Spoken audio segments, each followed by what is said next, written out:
down to this one day, and then it's all what matters. Wicked shots on towards them. They force them back onto the mountain. Alliance will finally take their first victory. 可以有机会让大家看到我们中国选手的实力。 He gets away. No, Sand comes around. Yellowstar hooks in. He's in trouble now. He will go down. To be the best, you have to beat the best. So I have no fear at all.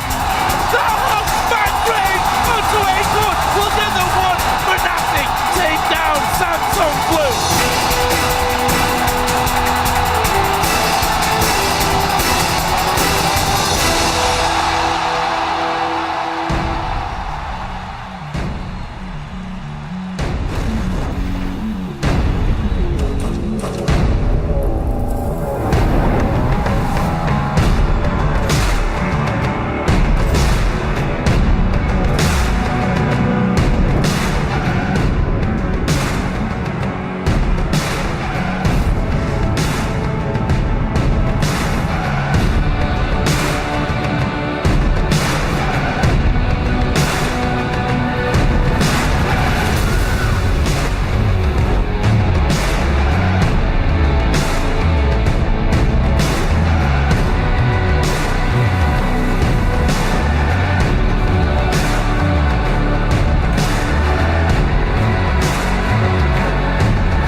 Hello, ladies and gentlemen. Welcome to Day 3 of the 2014 League of Legends World Championship. Coming to you live from Singapore, where the teams in this group stage only have 2 days left to prove themselves to head on to those quarter-finals. The action is coming to you from the Singapore Expo, where you can see Najin White Shield heading into the venue.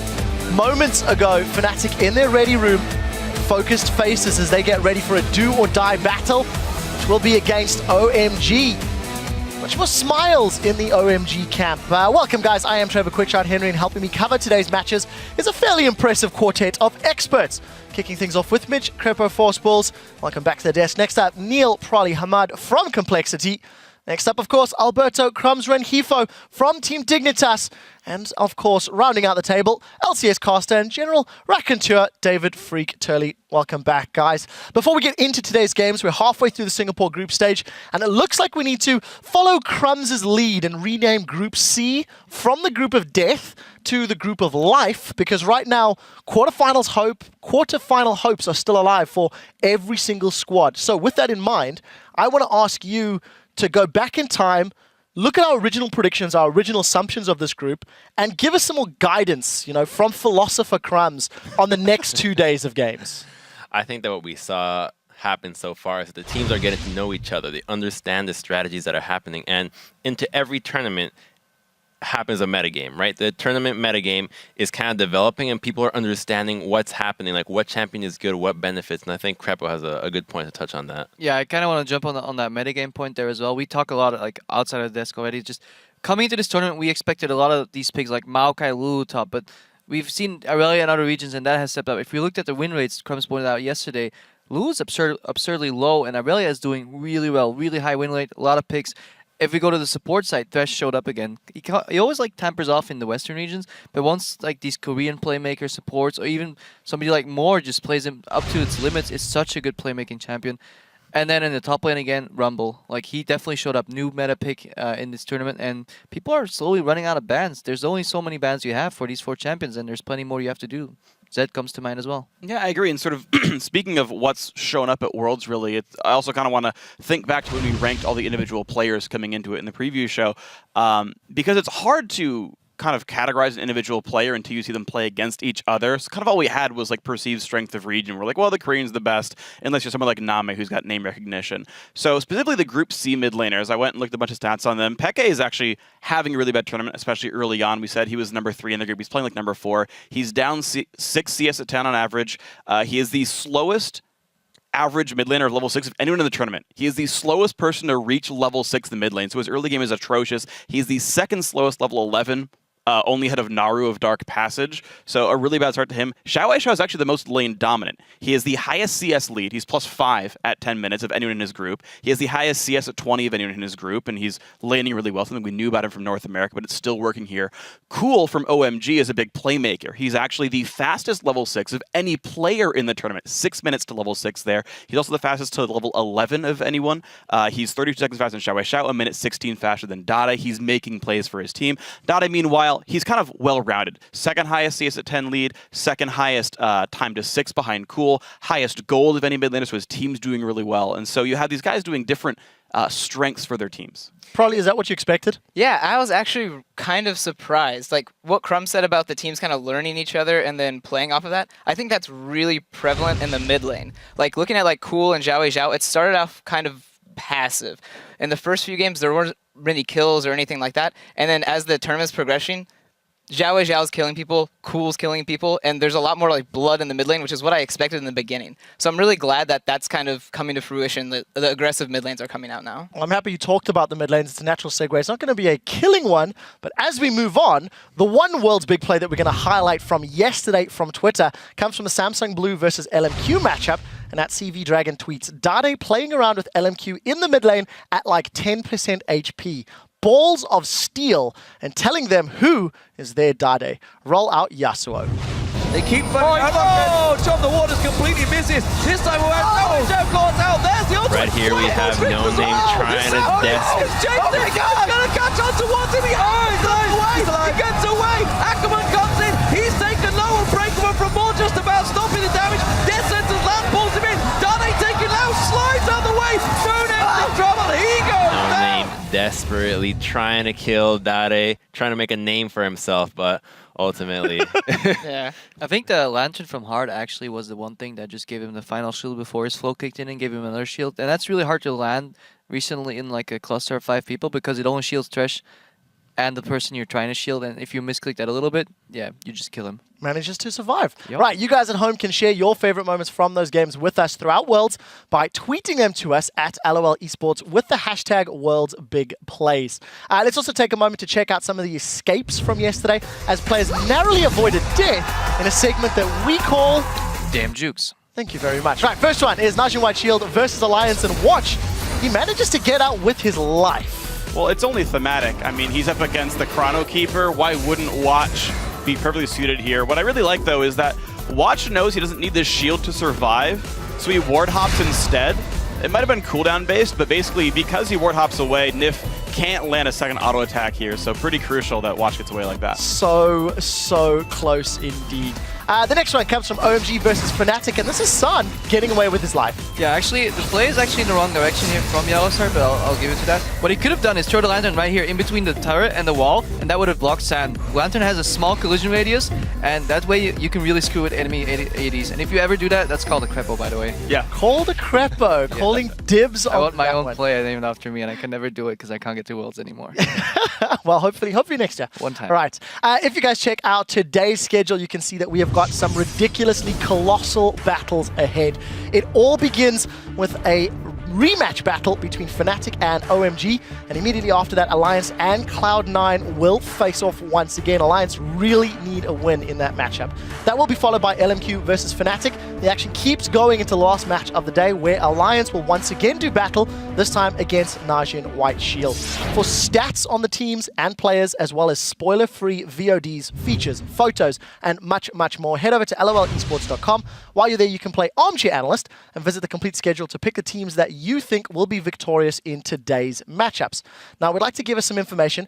Head to Twitter and tell us which player in your mind has been the biggest star in the Singapore group stage so far and why. I'm going to ask a couple of guys on the desk. Prolly, you're first. Who, let's be honest, which mid laner has stepped up in your mind? Why would you say mid laner? Come on. I hope this curse doesn't transfer, but Xiao has really impressed me. During the regionals, he wasn't that strong on the assassins he picked, but now he's coming out, and I think he's making a really big name for himself. He's always even or ahead. I haven't seen him lose a lane really yet, and that's kind of something that's really strong with the team. And Crumbs? To me, it has to be Gorilla. All the games that Najin White Shield has won have been off the back of Gorilla's playmaking abilities. He's got multiple games on Thresh, and every hook, they hook, and the entire team is ready to follow up, and it just leads to their victories. So I think they're going to get a silver on the back of Gorilla. Right, so we've heard from some of our guys. We want to hear from you. Tweet your responses to us at LOL Esports with that hashtag words. We will pick our favorite responses and share them with you later in the show and get some of the input on what you guys have to say. Let's head into our first match of the day. It will, of course, be Fnatic taking on OMG in a rematch from yesterday that, truthfully, was very one-sided in OMG's favor. Both of these teams came into play, and Fnatic simply were outplayed in the mid-game. They were overconfident, they were over-aggressive, and they bit off more than they could chew. Now, I'm not impressed with Soaz picking Lulu. I really liked him taking Aurelia, and he's just not having a good tournament on these champions that are full-on supporting. We know he's this guy that wants to be carrying. He wants to be making a name for himself, and Lulu's not the champion to do that. Just play Aurelia. She's been doing excellently in the tournament, and you'll see more success with it. I think Soaz actually used to be a good Lulu player. He just needs to get into the right mindset in that particular game as well. Like, he was just overextended once ahead of his lane when he had vision on the bottom side of the map. When every lane was doing well, they could have snowballed the game. What his team needed from him that game wasn't a Lulu carry. They needed Lulu with utility, and they could have done that. But he tried to overextend and win his lane too hard, and he got punished for it. And the one weakness Soaz has, he has a really big champion pool. He's a really good player, but he's a very emotional player. And you could see it at the player camp. Every time they ganked him, every time they dove or roamed him, you could see his face just get a little more angry, a little more sad every time. So if teams are watching for that, he may expect to be camped even more. Yeah, let's talk a little bit about the team on the other side of the rift. It is, of course, OMG. For both Fnatic and OMG, this is a battle where it's getting close to do or die. They're bottom of the table, 1 and 2.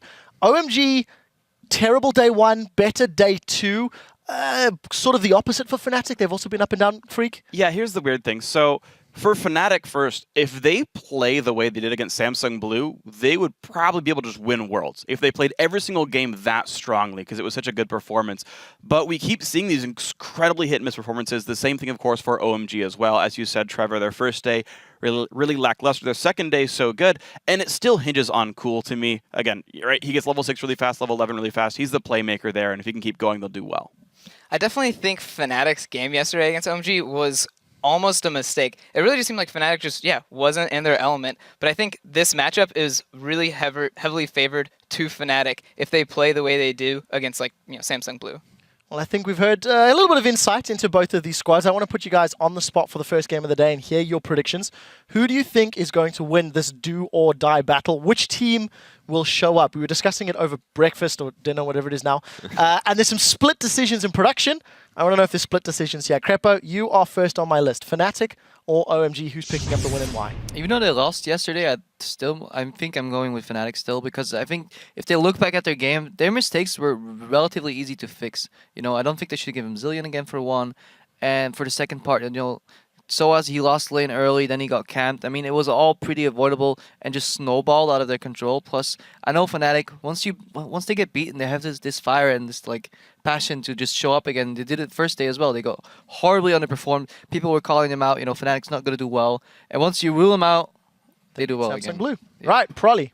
I'm going to go with Fnatic with this one. I definitely think Cool is kind of strangled right now with his champion pool. He's played 2 Assassins and not done well, and the one game he did win was with Zillion. So if Fnatic bans out that Zillion or is ending up picking it, I think Peke is going to, be able to take advantage in that mid lane. Well, a lot of faith in Fnatic thus far. Crumbs, let's see if this continues. It does not. Okay, well, there you go. I'm going to go with OMG.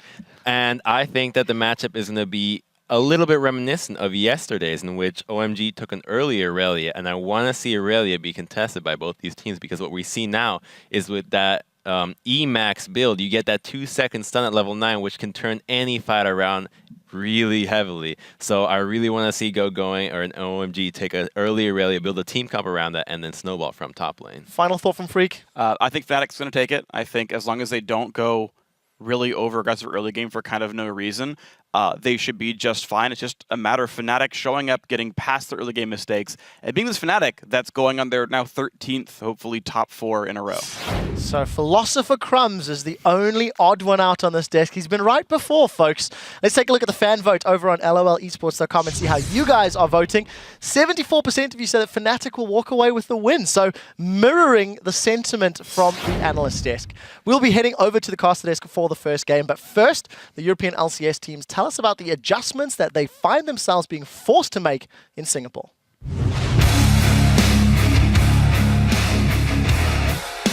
Right now, it's on us and Fnatic to prove that Europe is a strong region, and we had a really rocky start, and it's not going so well yet. But I still believe we can make it. It's funny, like, we have beat the Korean teams, which was supposed to be the hardest, and we have lost to the other 2 teams, which everyone kind of thought we would win. We have to cut down on the individual mistakes we're making because we do get caught out a lot, and that was the reason we lost against Najim White Shield. Gadget Shield taking back so many hooks. Shook just getting too close with no vision of where Najim White Shield were. We have to talk a lot about our ban and pick phase because I felt like both our game against OMG and LMQ we gave away a bit too much, and our composition didn't really make as much sense as our composition versus blue. It's really important that people stay calm and don't panic, because when you panic, you make mistakes, and that's really bad if this happens. Like people call the Korean machines, we had to be more like that, have no emotion during the game. You just had to play it safe and be more methodical. For me, it's really important that the EU region as well. We saw SK losing a race, so Fnatic and us are the last hope, and I think that we both make it out of groups. An improved pick and ban phase is what Reckless says that Fnatic need in this one. We're going to see if they can improve that one. Guys, we are going to be taking a look at the starting lineup for this game. On the blue side, from the European LCS, it is, of course, Fnatic, with Soaz in the top lane, Cyanide in the jungle, Xpeke in mid lane, Reckless the AD carry, and Yellowstar on support. And that means on the red side, representing the LPL, it's OMG. In the top lane is Going, jungling is Loveling. In the mid lane, it's Cool with San at AD carry and Dada at support. So as we get towards pick and ban, we have a little bit of, I guess we can call it news at this stage. OMG will only have 2 bans this game. Yeah, we have to mention they were docked to ban yesterday. I'm sure everyone remembers the pauses in OMG's first game and on the first day, and then also a pause yesterday. Now, the reason those happened is there is a pre-game checklist that the teams have to sign off on, that all of their in-game settings are acceptable to them. OMG paused on day 1 because they didn't like the noise levels in-game. That was an unauthorized pause. They were given an official warning. They did it again yesterday, so they lose a ban. Well, only 2 bans against Fnatic in A, and I think the analyst said it right there. If this game is definitely do or die at the bottom, I guess we can call it, of the group, but you've got to come up big today. You have to come up big. Fnatic knows about these as well. The teams are all kind of filled in and put in the loop, so they also have to change their pick and ban strategy. But does this kind of, fluster them? There's more to be picked? Do they realize that OMG can get something they want out of this as well? And specifically on the red side, I think it just hurts them a little bit more. Fnatic has been having those pick and ban problems. It's something they thought they would be having before the event. It's something that has happened in a lot of their losses here, both of their losses actually. And now that there's fewer bans, I really wonder how OMG is going to adjust. Normally, you were seeing the red side ban pretty much Alistar and Zillion almost every game. OMG's not actually doing that, so this could definitely change the landscape of this pick phase more so than the ban phase. Well, we see the Aurelia being banned out already, both Going and Soaz finding the 1 win the teams have on those that top lane champion. Lee Sin being taken out as well. That was banned by Fnatic in the first time these guys played, but being on the red side, that's in OMG's hands to ban out. Still waiting, a little bit slower here, as OMG figures out what they want for their second and final ban. Feel like that's an interesting choice from OMG's side. I mean, Fnatic and Cyanide in particular on Lee Sin, he's not been impressive on Lee Sin all season. Played 4 games of it, 1 for 3, just not been all that good on Lee Sin. So for me, that is a questionable ban from OMG's side. There's a chance it's a throwaway ban, too. We actually saw a blue side team not ban yesterday because they didn't necessarily want to decide what to ban. And here, Fnatic throws their 3rd ban. OMG, they let the timer run out for their loss of ban. We'll see what they throw in as their final ban, or if they even decide to ban something here. Fnatic did ban the Zillion, which is a little surprising, and it would open up OMG to ban Alistar and have a fairly normal ban phase. I do think that's a surprising Zilean ban as well. Cool kind of went off on that. It's something you could probably control and not give him that 7-0-4 game, but it will be an Alistar as a final ban. Soaz has been seeing that come in, and I think every team's been seeing that coming against their top laners throughout Worlds. Yeah, Alistar's actually the only champion who is 100% picked or banned in every single game so far at Worlds. Well, that trend continues here, and Fnatic with first pick. What are they going to go for? Maokai, for example, has managed to sneak through the banning phase here. Yeah. Yesterday's game, you know, Lulu top lane, we've already heard that people not too convinced with that, but it will actually be Rumble locked in for Soaz. So, first off, Maokai's not much of a Soaz champion. So when he went through the pick and ban phase, I thought maybe that's a little dangerous. However, a lot of teams have been baiting Maokai picks in order to play Rumble. It has had mixed results. The 2 Rumbles we saw at the end of yesterday were a combined 0 and 15 on the scoreboard, so it's definitely counterable in the early game if the lane is heavily focused by the opponent. And I wonder if OMG is going to try and pick a composition that can do that. Thresh is pretty big for Dada 777. Also pushing Cyanide onto Elise or Jarvan most likely in this one. Didn't have too good of a Jarvan game to start off the Worlds here for Fnatic's team, so we'll see what he can feel comfortable on as the Kazakhs and the Thresh are locked in. While I don't disagree with the Rumble pick on Fnatic, I wonder how much value they were getting out of being on the blue side there. You look at Rumble, who hasn't really been first picked at all, versus Thresh, who LMQ was willing to throw a first pick on against OMG to much success. If you look at Dada's champion pool on OMG, it's Thresh and then a bunch of stuff he doesn't seem very good at. So giving that away, in a sense, to let OMG pick it, I feel like is a bit of a flub by Fnatic. Well, we are going to see Fnatic here locking in Nami. Will be the second showing for Yellow Star on Nami. Of course, recorded a lot on it in their previous game. Cogmore also coming out then for Reckless. That's actually a new champion for him at the World Championships. Played a couple of games on Lucian and 1 on Tristana so far.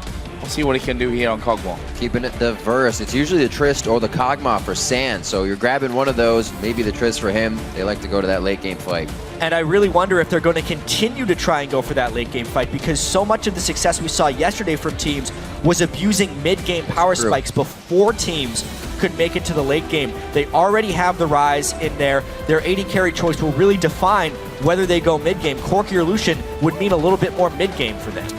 Well, it will be Lucian there, locked in for Sun. See exactly what he can do with that. Again, a new pick for him, playing Tristana Cogmore so far. We also see the Rise locked in as well. So that's a new feature on this OMG team for Fnatic. They seem to be right on plan here. We'll see Elise come into the jungle with Cyanide, and Peke is going to show us what he's got on Syndra. Definitely more decisiveness from Fnatic into the pick and ban phase. The only game they've actually won so far at group stage was with Cyanide on that Elise. They have a ton of pick potential, both Syndra stuns and Elise cocoons, which can be followed up with Nami bubbles. So it can still be that Fnatic playstyle, but this time with a little bit more teamfight oomph. The only problem is they're very heavy into magic damage if OMG is able to stack some of that. I was speaking a little bit with Reckless as we were getting painted up with makeup in the room earlier. And you look beautiful, by the way, Rick. Thank you so much. I love the eyebrows. But as I was saying, a lot of people said, the Zed, the Kog'Maw, you're unsafe. He said, I get to the Quicksilver Sash as fast as possible, and the team realizes that we don't fight until then. And the question will be whether that becomes a problem or not. I mean, Reckless was off split pushing one of the games. Fnatic got dove by LMQ very quickly. Obviously, they've constructed this team composition in a little bit different of a way. If they are dove a little bit early, Rumble is incredibly hard to dive against, so they are a little bit more well prepared for such a situation. But man, I wonder if Fnatic can get the mid-game together here. Going to be such an important clash for both of these teams. Both of them sat, of course, in the table at 1 win and 2 losses. Samsung Blue and LMQ just above them on 2-1. So you really have to win this game if you're looking to come out of the groups. And, well, it's kind of all or nothing at this stage. You've got nothing to lose. We almost don't know what's going to come from Fnatic, right? Taking down Samsung Blue, losing to other teams. It's been so topsy-turvy coming into this Worlds.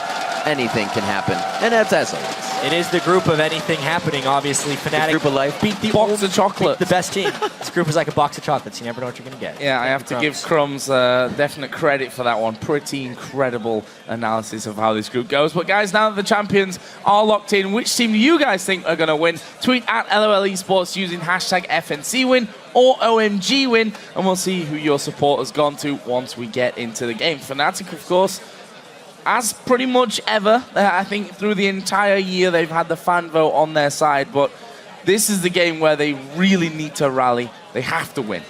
Well, the mid game is the game we're talking about. Mid lanes and mid games, but mid game controlled quite well. Yellow Star throwing down pink boards all over the place. Right now, the highest one to lay those down. We'll see if the Vision continues to control the game for Fnatic here. If OMG starts to go hard out of the gate, we are on to the Rift. We're going to see what we get in here in the lane matchups. Yeah, the Vision will be such an important battle for Fnatic with the Syndra and Elise trying to find catches and avoid the aggressive dives that OMG has been able to execute in the past. Obviously, a lane swap is very possible as well. SOAS needs to be able to get early levels more so than anything. The Rumbles we saw get shut down yesterday took an exceedingly long time to hit level 5, which is when Rumble can start kind of bending for himself with some ranks and Flamespitter. Can't wait to see the first 7 minutes or so of this game. It will decide a lot. And I feel bad for these Rumbles, at least in the last 2 games of the day. They've turned into the Mundo dive. If you can get them before 5, just keep diving. Keep diving. Has a pretty rough escape. It looks like they're trying to switch up the lanes here just a little bit to see an early advantage, but OMG is going to get right under the skin of Fnatic with some deep wards to start this one off and get all the vision that they want on blues to keep track of Cyanide. Yeah, wards down. We actually saw a little bit of this yesterday, but was generally not followed up on. This time around, OMG actually still sitting there in that curved brush. So we'll see if they actually move away. There is, of course, that ward in the death brush from Fnatic, so they can see that OMG have gone in there, and we'll also see that, maybe more importantly, OMG have not, up until now, actually moved. Until they see OMG leave the brush, which is right now with Cool, they could have surmised that maybe they recalled. It's a little bit unlucky that Cool took that path back. Now we can see basically all of OMG's plans, and Fnatic will get to react to them. They're not swapping back up to meet the 80 carries. We're going to either see a lane freeze, which is what he's trying to pull off right here, or a fast push. I wonder if Fnatic will go for that. And I wonder also how the top laners are expecting to get experience. At the moment, they're doing the double jungle. You can see pulling in Sand, kind of controlling the minions there so they can lock it up as much as possible. And the jungling to begin. Looks like they're going to go right through this ward. So Vision privy over to the side of OMG that they're getting invaded as they thought they would.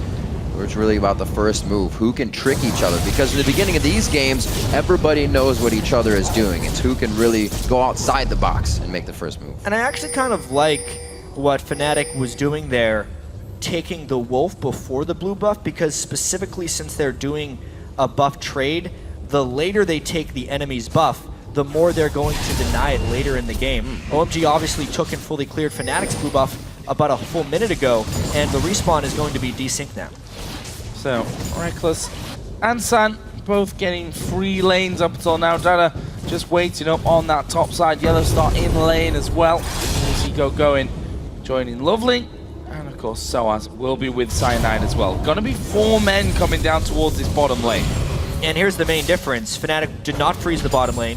OMG did freeze the top lane. So Fnatic is forced into the fast push / dragon take style of play right now, and they're just going to go straight for the dragon. This is a calculated trade. That ward really paid off. Seeing that invade and now seeing the fact that dragon will be done here at 3:30 in. The timer will be had, and maybe even more vision from Loveling as he tries to make his way in. This is going to be solo, and he's walking right over a ward. A good bubble could really make if his this stops day them bad. from doing the dragon, it's fantastic. Fnatic delayed on that, and OMG was able to rotate down their bottom lane for a swap. That's a big win for OMG because they get the solo lane experience for their 80 carry, and they do not lose out on the global gold. So big time wins, especially since the turret didn't go down in that lane either. That's basically all you need to do at this level. Put a ward down there so that they know that they're spotted, and usually that's enough to just force these teams away from going for that early dragon where they're losing a lot of health and having to juggle the aggro between them. And when we're talking about juggling, Peke doing well so far here in this mid lane, throwing his stuns out, which didn't quite connect onto Cool that last time around, but interesting to see how Peke does here with this Syndra. How, of course, Cool does on Zed. Cool, for me, not being as impressive as we would have maybe hoped for him to be so far.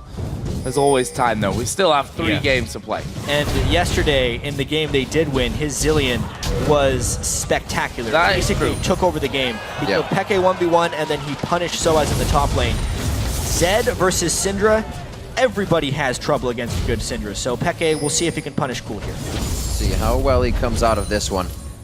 We've seen Cool get his Yasuo and whatnot and still be taken down. Seems like he could be a little bit flustered in mid if he's not getting that help from Loveling. And right now, obviously taking the lane bully of Peke. He puts it 40-26 in CS in that lane. Not going to need too much help from Cyanide there, so hopefully he can focus in other places. Top laners now to match up here. Going level 4. Soa has his 2, so he's happy to sit here and farm under the turret for now. Easy peasy, really, for Soaz. Once that lane is pushed up, Go and just trying to do a little bit of damage to him underneath the tower as Cyanide was spotted coming down bottom as well. Force going actually to recall. Already he's got that tier stacking up, so he's not going to be too worried about that. I do have to point out, though, that Fnatic lost this lane swap. Soaz is behind in experience by going, and San is ahead of experience to Reckless. Just the failed Dragon attempt, even though it doesn't show in the gold, definitely shows an experience, and it gives OMG advantages in the side lanes. If they can get a gank off in the mid lane, it would pull an advantage there, but a level 6 Peke will make things pretty dicey. A little bit of chaos can cause a lot if you're pulling the opposing team out of lanes. Peke here hitting 6, as you said. Whoa, nice lantern just off on the side. Dada to save San from too much trouble with level 5 to a 3 and a 4. Especially with that Lucian damage, they could easily start to trade a little bit. Loveling here, looks like he may help and offer a bit of that assistance. Actually spotted coming to that top side, so Fnatic aware that that was all going on. This mid lane, though, is the shining light for them so far. Cheeky from Yellowstone, just stop San recalling. But that mid lane, the shining light for them. Peke 54-39 CS up, not being back to buy just yet. But actually waiting quite a while, and the presence of Yellowstar enough to actually stop San from going back. At this point, it's a wave and a half that San could potentially lose to his turret, so Yellowstar stopping him those few times will definitely maintain an edge in this lane for Fnatic. It's really a nice play there by Yellowstar, just taking the risk to walk up that far, because they were down in experience in that lane. Now they can potentially pull a bit of an item advantage with better back timings. Have to pay attention to just how strong the play is of San, of Cool, getting very emotional in the losses on the first day. Have to keep their mind in the game and really keep playing strong. San easily one of the carries along with Cool coming in for OMG. So Hex Drinker was the first item here for Cool. Obviously not really a surprise going up against that big AP threat of Peke in the mid lane, who incidentally himself not been back as of yet, still sat on that single Doran's ring.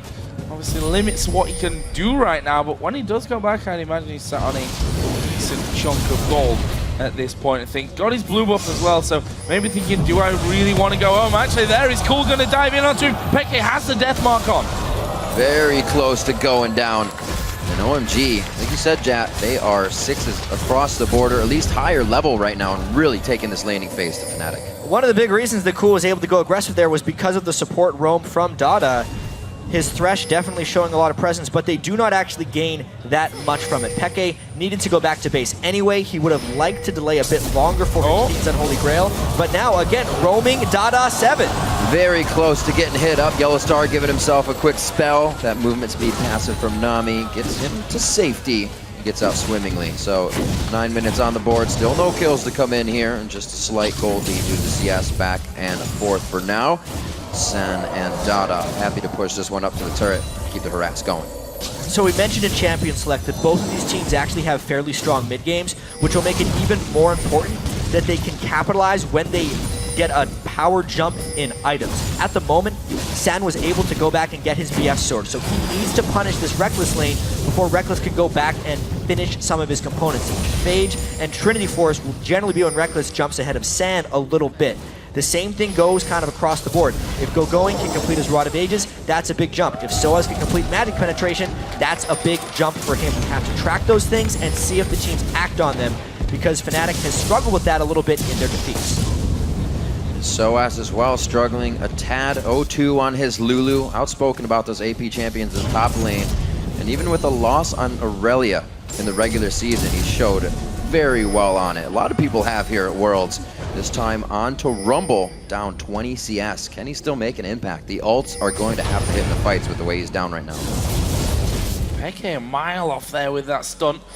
See if Fnatic can actually open anything up here. Loveling is already waiting in the side brush on that mid lane in case Fnatic do come around. There is a pink ward cleared out, so maybe OMG will be left somewhat guessing in this mid lane. There is a stun coming in, but you see Loveling stuck around long enough. They're actually going to dive towards Peke. Deathmark is down. Peke's not going to survive this one, but he does get the kill on the way out and gets the first blood even. He just barely fell prey to that one, and Soaz teleports down. Equalizer doesn't quite get it. Let's see if they make use of that teleport more than just a 1-for-1 trade, though. Still the pressure on the mid lane. Cools grabbing double buffs off of that one. Soaz does come down. He overheats on the harpoon shot, not leaving him in a safe situation. That means Scrap Shield can't be used. A bit of a mistake there as Soaz tries to put the team on his back for a quick second. He is forced to go right back to Yellow Star and Cyanide for safety. Yes. Very key there. Able to get no it. No Soaz. Honk landing from down, and there comes Cooling with the lantern, and Soaz. You see him on the player cam in that bottom left-hand side and just shaking his head. Like, literally, the teleport was too slow for him. Yeah. Gets caught out of position, was possibly looking not to go down after the first hook lands on him and Cool had to go. And then he's trying to recall in an area where he's just going to go down. And now OMG not only getting the kill, they're going to get the dragon as well. Yeah, even if they wanted to contest this, GoGoing could just teleport down and rise and force an uneven fight. Let's just take stock of everything that OMG gained there, despite Fnatic basically throwing the kitchen sink at them. It was a counter gank to the Zed ultimate when they showed up with Yellow Star and Cyanide. A, they didn't prevent the kill. B, they still burned exhaust. C, they burned the teleport. And D, Zed got 2 kills and didn't even die once he came back from base plus the dragon. Everything there went OMG's way. Very different from Soaz coming in with these plays, that backing in somebody's jungle. Not very respectful. Thinking that there were 3 of his wards around doesn't mean that there isn't one from OMG. And that is big plays for Cool in the mid lane. I guess it doesn't matter if he's on that Zillion or now he gets that Zed. He is doing work with the help of the jungle and the help of the Roman Dada. Fnatic now trying to answer with a bit of their own, and it's going to be the teleport coming in from GoGoing. Will he be able to activate? He flashes over it. Yellow Star's going to be hit. The tidal wave does come out, but OMG just surfs over it, and they're going to keep this one going. Loveling, can he get in? He does go for the flash. GoGoing's auto is going to get that one and secure the kill, and OMG starts their rampage. All 5 members of OMG in the bottom lane. Fnatic trying desperately to keep up with the speed of OMG's collapses. Thus far, they have been unsuccessful, so I was trying to take a turn in the top lane. Yeah, that's their answer to this one. You see the effectiveness of GoGoing's teleport compared to what Soaz ended up doing there in that mid lane, and should be giving OMG that tower on the bottom side. It will be that tower going down. Top lane, not sure if Soaz has really got that one low enough, and we can already see that OMG have started to move in, have a good deep line of wards inside of Fnatic's jungle. And Cool is hurting with that Cutlass in there on top of the Hex Drinker. And this will be a big test of these teams' mental fortitude if the first 2 days weren't a big enough test already.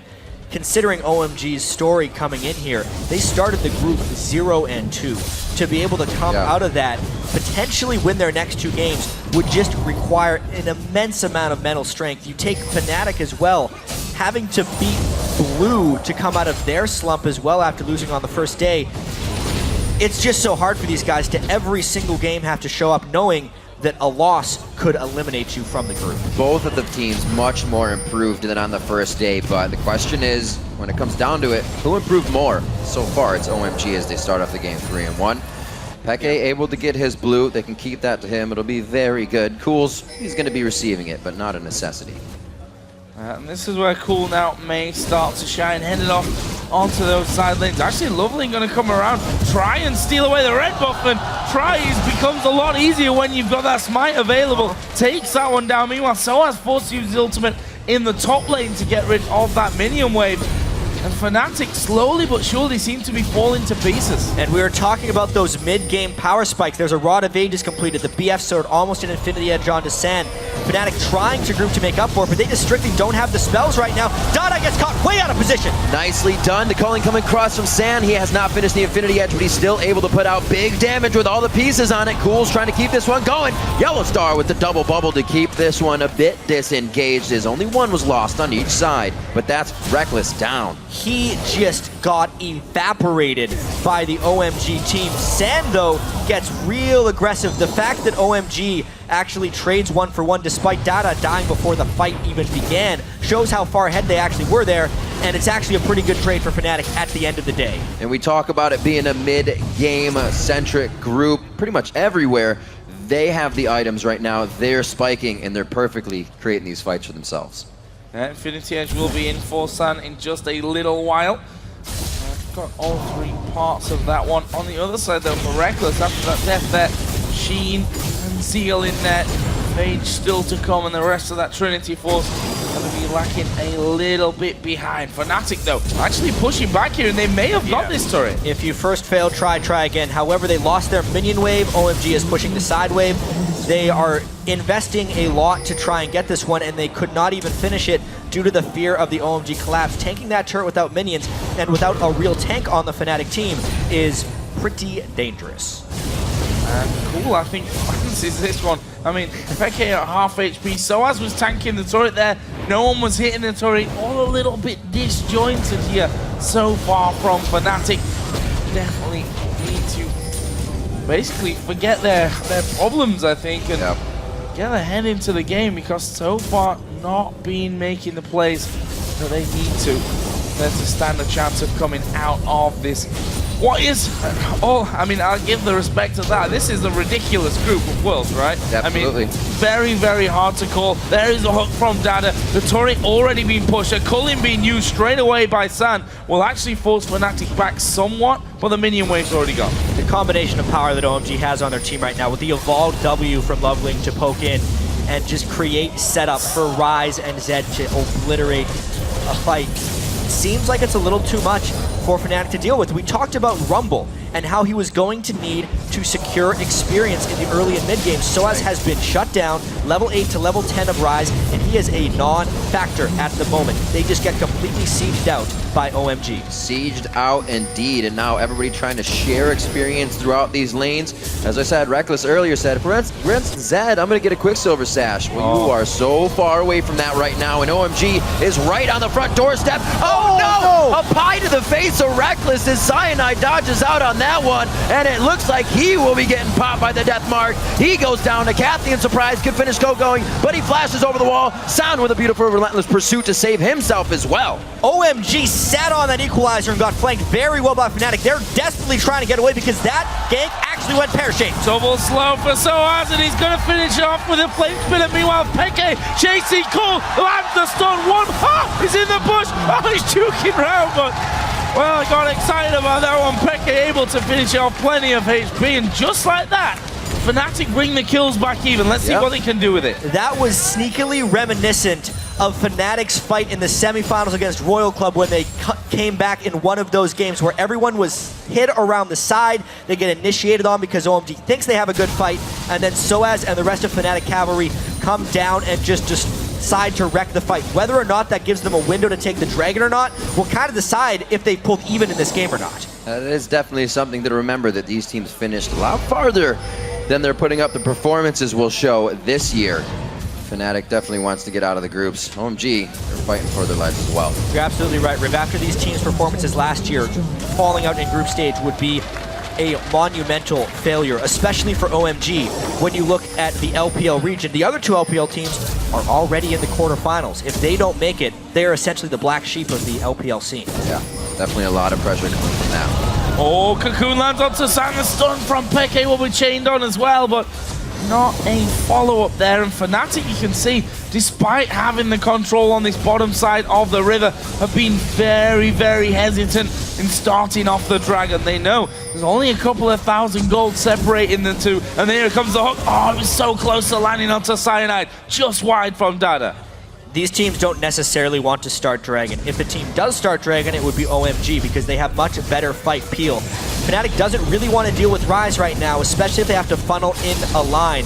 If Fnatic is to win this fight, it would be about a tremendous equalizer. That one is okay. An equalizer they can't really follow up on. It's going, able to just use his ult and really get out of that. Cyanide is the focus, forced to repel in defense again, but he's just going to go down the itsy bitsy spider. Goes down the spout indeed. Oh, Yellow Star on the edge. Gets hooked by the tail. Peke trying to do what he can. Is able to drop cool on this one, but I don't think the team can answer. This is a dangerous spot for him to be in right now. And just like that, Fnatic being jumped on here. San is actually low. Peke coming back into the fight. Big stun onto Dada. Reckless will actually pick it up with the accompanying surprise. And Peke, you know what? He's still fairly healthy here. If he can get into the right position without catching a hook, without being room prison, I think wisely here, OMG decide to back away. Peke was trying to flank that entire fight and could just never land quite the right stun. It was a very push and pull fight. OMG was able to collapse as a team a little bit quicker and find the right things. The equalizer actually took Sun and Dada pretty low, except Peke, if you can see around the back, was never quite there, and Ryze and Zed did enough damage to just charge straight into Fnatic. It was a really testy, disengaging fight here. Some nice bubbles, some nice skill shots, really what ends up securing kills, and some really clutch shields. That ultimate from Cool actually kind of prevented San from dying earlier in that fight. Peke could have killed both of them if he played his cards a little better. So flash from Lovely in there as well. Obviously, meant that Reckless had the bit of extra power that he needed to finish off San. So we see 3 Brutalizers quickly finished up. OMG continuing to just put damage within their builds to keep these fights going and keep their strength up. Peke, around the sides of these fights, now has his Zanyas, he's kind of at a 3-1-3, been a little hidden in getting his score. So if he can stay out of the focus zone and the attention of OMG, he might be able to clean up these fights for the team. Yeah, you can see Fnatic still has a lot of fight power in these. However, they have to make their comeback, in my opinion, before Dada finishes his Aegis or his Locket at this point. Because Fnatic's team, top to bottom, even Kog'Maw, the AD carry, does a large amount of magic damage. And as soon as Dada finishes that Aegis, everyone else on the team will get 20 magic resistance, which is actually a pretty substantial amount of percentage defense against magic damage from Fnatic. And I think once that happens, if OMG still has a lead, the team fights become substantially easier for OMG.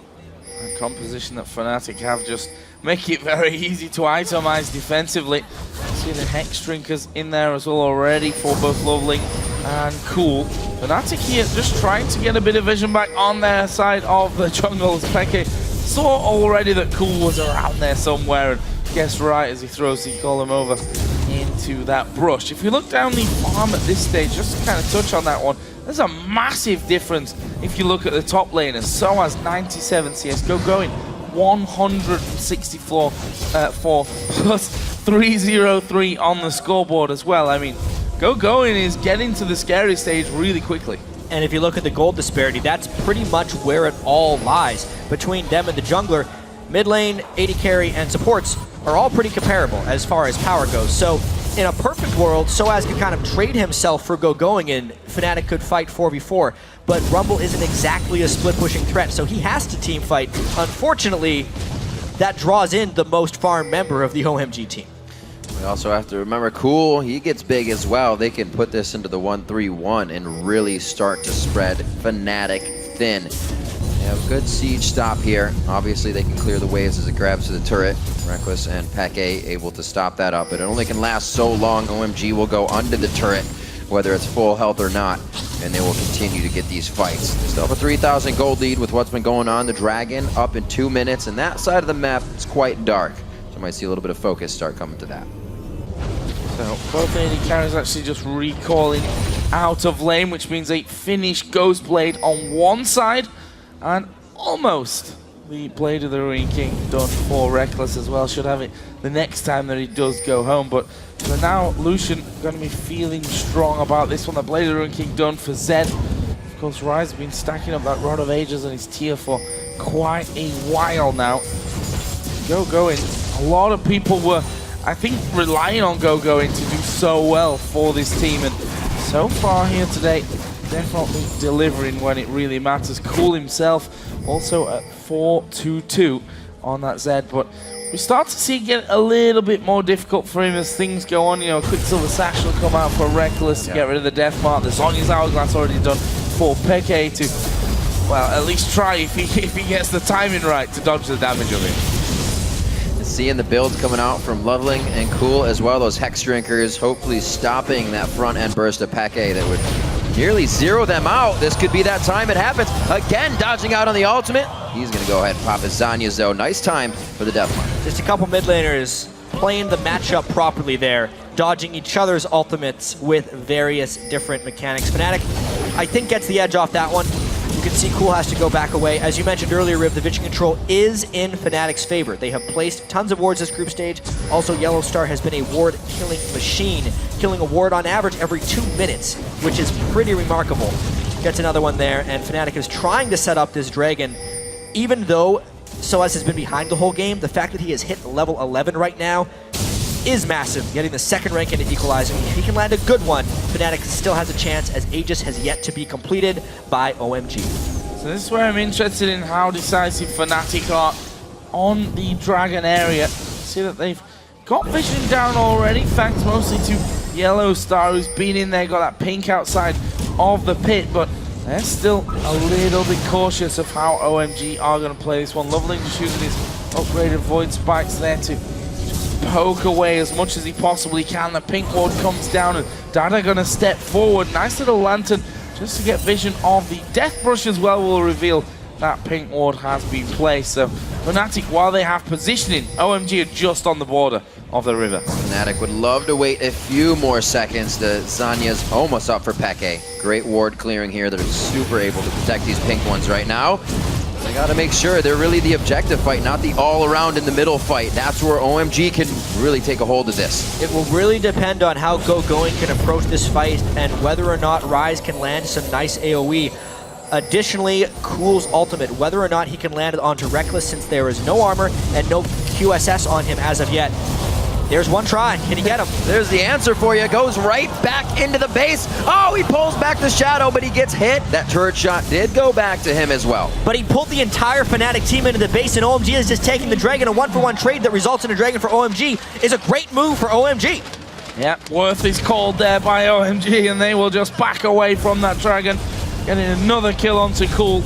And increasing their gold lead to a pretty substantial amount as well at this stage. I mean, got control of things. One thing though that we have to say about Fnatic, even playing from behind, they turtled yesterday pretty damn well. And you've still got to go pretty deep to crack the nut. Going deep indeed. Doesn't seem like Reckless and the team can stave off the pressure. He said, we got to wait for the Quicksilver Sash. Well, OMG is not going to wait. Hey, full bore right now. Cool dove past the second turret for Reckless right there. It was actually kind of, in that moment, Fnatic's entire mentality falling to pieces. We've heard the analyst desk talk about it a fair bit. It's a little bit like the old style of protect the AD carry. Everyone wanted to protect Reckless right there, but they just could not. Cool went too deep. Fnatic did not have protection really built up for that type of assassination. They needed either a knockback or a silence or a stun or something to stop him from comboing Reckless, and they didn't have it. Everyone wanted to try. That's why they tried to peel back to do damage to Zed. It just opened up a massive vulnerability. It was unable to protect Reckless, and it just extended OMG's lead. Reckless right now trying to keep himself safe with a bit of movement speed. Coming off that phage, the Fury boots built up quite early for him as well. So those hits count and he can get to safety.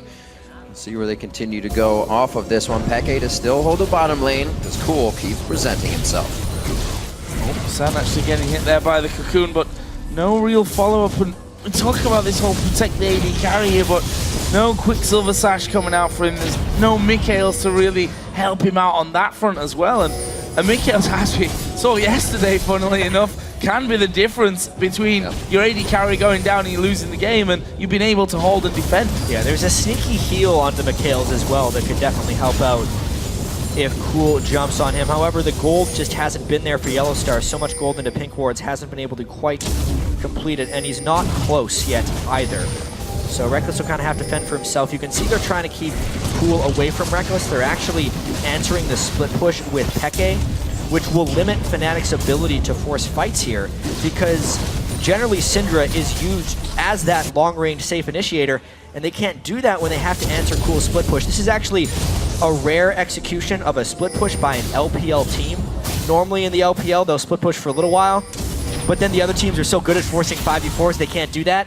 Yeah. Fnatic doesn't have the team to force the 5v4s if they have to answer the split push with their main initiator. And it can't use Peke the way they want. We saw them take down Samsung Blue with a great pick comp. Ari's fresh, great plays around the map, but if Peke's down here, he can't be scattering the weak Fog of War. They can't be clearing out what they need, and the fights won't come their way. I wonder if 4 versus 4, OMG, if they get a hook, basically relying here on Dada or even a flash engage from Go-Going, they'll catch someone out of position, whether they'll jump straight on that 4 versus 4 and see what they can do with those 2 mid laners completely out of the fight. For now, though, they're basically jockeying for position around the Baron area. That vision being thrown down and taken away mainly by the supports. Lovely actually getting slowed there. Will be forced to jump out, slowed from the Harpoon. The Cocoon almost landed as well. Look at Cool, so big already. Has the Banshee's Valence, the top of a stacking rod, and already able to throw in that cooldown with his Glacial Shroud. He is fearless to approach Reckless, as Cool has been. So we'll see OMG kind of hesitating now before they go back into the fray. And I think we know the reason for that hesitation. That Fog of War toggle just showed us that OMG has lost vision. That siege happened for a long time while they're setting up a split push from Cool, but they didn't really gain anything, and now they have to blindly go in and check vision. They kind of need their team there as well, but they're just surmising that Fnatic has went back to base as well, so they're getting a few wards in, but nowhere near the amount of control they need around Baron buff if they're going to set up a split push. Another thing we've been seeing teams doing is laying down a lot of wards and then leaving. So all these are now clearable for OMG if they want to get in here. Well, yes. Well, they're too scared. If you're going to put your pink wards down, well, that doesn't seem like OMG are too confident about going for that at this stage. Dada basically left alone on that front, whilst that top lane actually did go down. The minion push picking up a bit of extra gold for Fnatic. We are going to have the Dragon coming up in less than a minute. Cool was already around the area. Cyanide looked to be trying to get in from this one, but not able to do anything. And OMG thought they were going to push down the mid lane. Fnatic did as well. They pinged it and tried to rotate back through the jungle. And you can see OMG's split push has kind of been called off here. Cool was not able to get an edge onto Peke, except now because Cool returned to the main squadron before Peke did, they can actually get the pink wards in the area and reclaim the Baron that they have the strength to reclaim. As a 5v5 unit, they are much stronger, and it's all about the catches here. Or if Fnatic can just go for a turret, despite being blind on Baron. It's actually a huge risk right now because OMG could be doing Baron. Fnatic pushes mid. Wow. They're going to trade here, but... Very bold. How much are they going to yeah, trade? It was a really delayed move onto Baron. Fnatic are pushing straight up that mid lane. Baron is going to go down here for OMG, but they may lose an inhibitor for it. They're going to recall, though. Oh, Fnatic have already got the turret. The inhib's going down. That's a trade that Fnatic will probably say, we'll take it. Watch this flank from OMG, though. Go-Going is behind them. I just don't think the timing syncs up right. Fnatic has a good chance of getting away from this one unscathed. Very nicely done. Definitely a mistake by OMG to stop the strategy that was keeping Fnatic from getting anything. They switch up one thing and Fnatic says that's what we needed. Well, plus the Dragon, ahead. That's a fantastic trade in gold as long as Fnatic can avoid a 5v5 fight. Well, they'll avoid everything because OMG say, you're going Dragon, let's do the same to you. We're going to push straight down this mid lane. Inner turret being tanked up here by Go-Going. That one should go down. Fnatic dawdling a little bit there. There were a couple of recalls cancelled. They actually lose their inner. The inner's going to take damage as well. Reckless is still farming the side lane. It's a 5-man LPL team with Baron. They're willing to die. This is what we saw with a mistake in the Tristana game. Reckless not being with the team. OMG saying, past the turret we go. Taking down the inhibitor turret. Loveling jumps in to make sure Peke cannot start to stun and clean things up Reckless is still pushing the bottom lane. They lose the inhibitor, and it looks like they could even have a top to go for as well, but somebody does have to take care of Reckless. It is a huge investment by Fnatic to be willing to trade inhibitors. That could have been held 5v5, but they're trying for more. They are trying to keep the pressure on OMG here. It's a Rise going back for Reckless. I think he gets 1 turret for the inhibitor. Do not agree with that call in the slightest, but maybe he gets 2. Let's see. He does. And does it cost him his life? Honestly, Fnatic might not be too upset about that. There's a flash in from Going. Reckless himself will flash, will heal, will slow down Going, and slows into a crawl as well. And Reckless looks like he's walking away unscathed from it. What a crazy set of map movements right there. They trade inhibitors, and now there's a second exposed inhibitor by OMG. When you look at the big picture, Fnatic crushed OMG in that exchange. Even though they were doing exactly the thing that everyone was telling them they shouldn't do and they themselves admitted they were doing wrong. Reckless stayed away from the team. He split pushed a side lane while OMG was grouped up, but this time Fnatic did not get caught. It wasn't the fault of Reckless there. They did not lose the game. They actually gained an advantage off of that. Definitely Fnatic trying to match wits there, and they said, well, we can do anything, you can do better. Came out on top with another inhibitor turret in the bottom lane.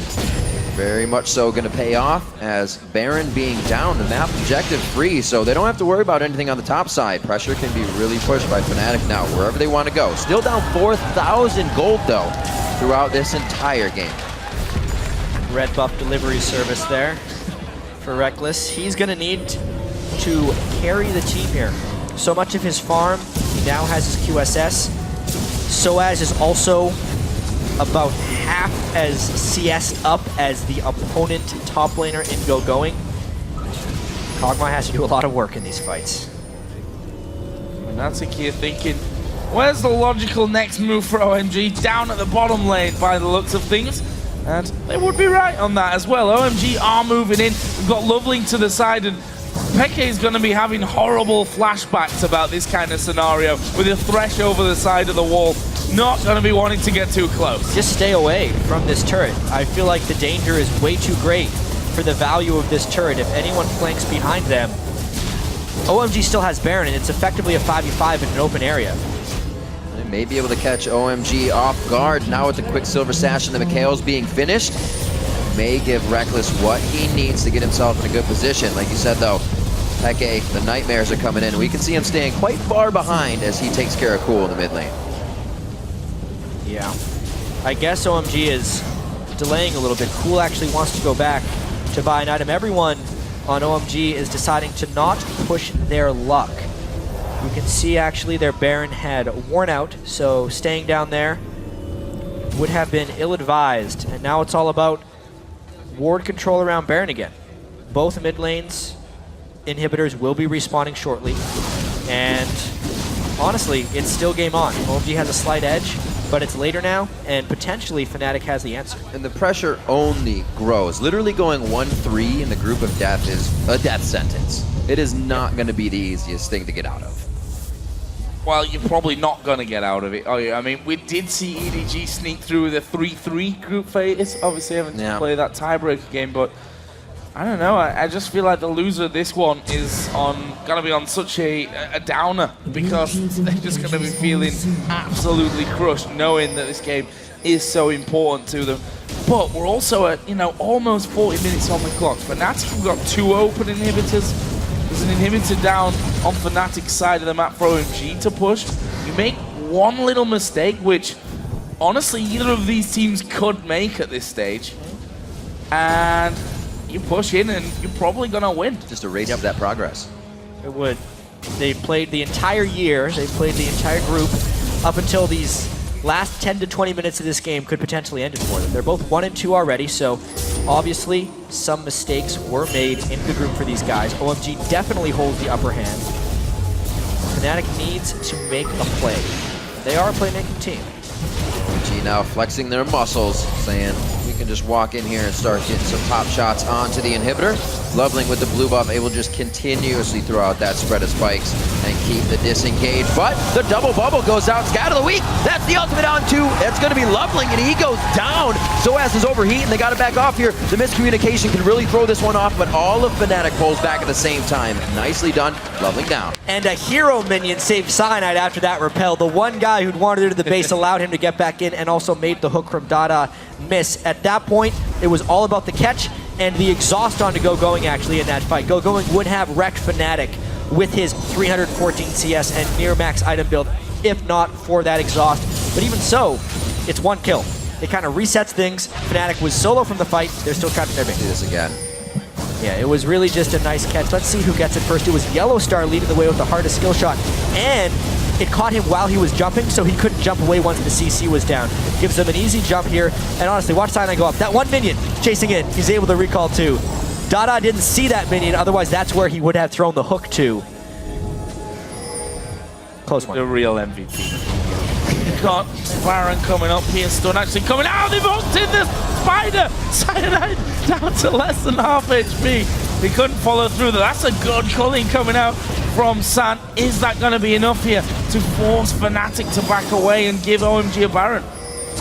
So many things could go wrong at this Baron fight, however. The fight squad of OMG wanted to go in. If the equalizers missed, it could mean a whole lot of damage required to win this fight. Zhonya's, however, there. Everybody's got their way to dodge ultimates, but they're going to have to dodge this Baron. So as down at the bottom, he teleports in. That's a pretty critical hook. He still has Zhonya's, though. And there's the Mikhails that we talked about. Fnatic does have some options now, but OMG looks strong. Clearing out some wards, making it safe. Looks like they may try to get a push down here. Will they try to trade this once again? They don't really have vision of OMG. It's going to be Peke forcing this mid lane in quite a bit. And Yellowstar's going to play a big role here as well, with the fact that he can still heal people up, so they've got a bit more staying power on that Baron area. But it looks like OMG have said, okay, let's just get away from this one. Let's heal Dada up and go back in afterwards. Cool is there.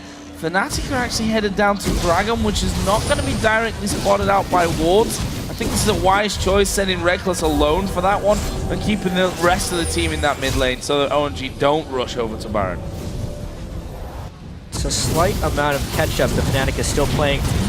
These teams had such strong mid-game power spikes, and then because the split push was not effective for OMG, it's kind of propelled this game into the late game. And now that we're here with such pick-heavy teams and honestly not super tanky people on either side, it just becomes an incredibly volatile game. Peke gets the right target, he could burst him down. Likewise, if Going just gets in the right spot in a team, he's going to take everyone on Fnatic to half health and just allow Loveling and Sun to completely take down the team. Also, Baron goes down so quickly because of all the damage, but they're not willing to fully commit because Rumble or Rise, depending on who starts Baron, can wreak havoc inside the Baron pit. So it just becomes an incredibly cautious and testy game that is more about vision control and rotations than it is about straight up team fighting. And 2 pings onto the inhibitors here for Fnatic. They're going to try and make OMG walk to the beat of their drum for a second. How will they answer? OMG has a bit of vision of Fnatic moving around, so they know when they need to go back and they know when it's a bluff. They send Going and Dada mid, so they're not have to worry about that middle inhibitor. Looks like the rest of Fnatic will join Peke in the mid lane, all sitting on top of that mid ward, hatching it right now. So OMG could be just planning a flank to come in on this one. This is where Peke wishes he had that teleport casted and just get in the back of him, kill off a couple of inhibitors and join in the fight afterwards. It's not going to be the case this time around though. So that's not exactly a building killing machine either, so we'll see what the move is. So tense here. We can see that both teams very worried about the positional play on Baron and the quick push then up that mid lane to those open inhibs. And we can actually see in that teams are terrified of recalling because it opens up the Baron vulnerability. They're all sitting on some pretty generous pots of gold right now. Everyone on Fnatic there except for Yellowstar, over 1,000 gold. Almost the same story for OMG. You can say OMG has slightly better efficiency since the last time they shopped, but it's still very scary. There's a catch a bit by Going. Peke gets hit. That's the ultimate from Going. He is able to get out alive. The shield comes in from the Seraph. He will be safe. Dada gets hit up from the living artillery. Reckless starting to pick up for him kills for himself. Did throw down the Quicksilver Sash to stay safe in that. That's kind of the only way OMG finds a fight is Going walking into them. Again, it's 1 kill and on a support though. Let's see if Fnatic can turn any type of benefit off that kill. This is where decisiveness is really going to play into things Peke's ultimate's going to be coming up pretty quickly. Quick cooldown on that one. They're going to take this in him.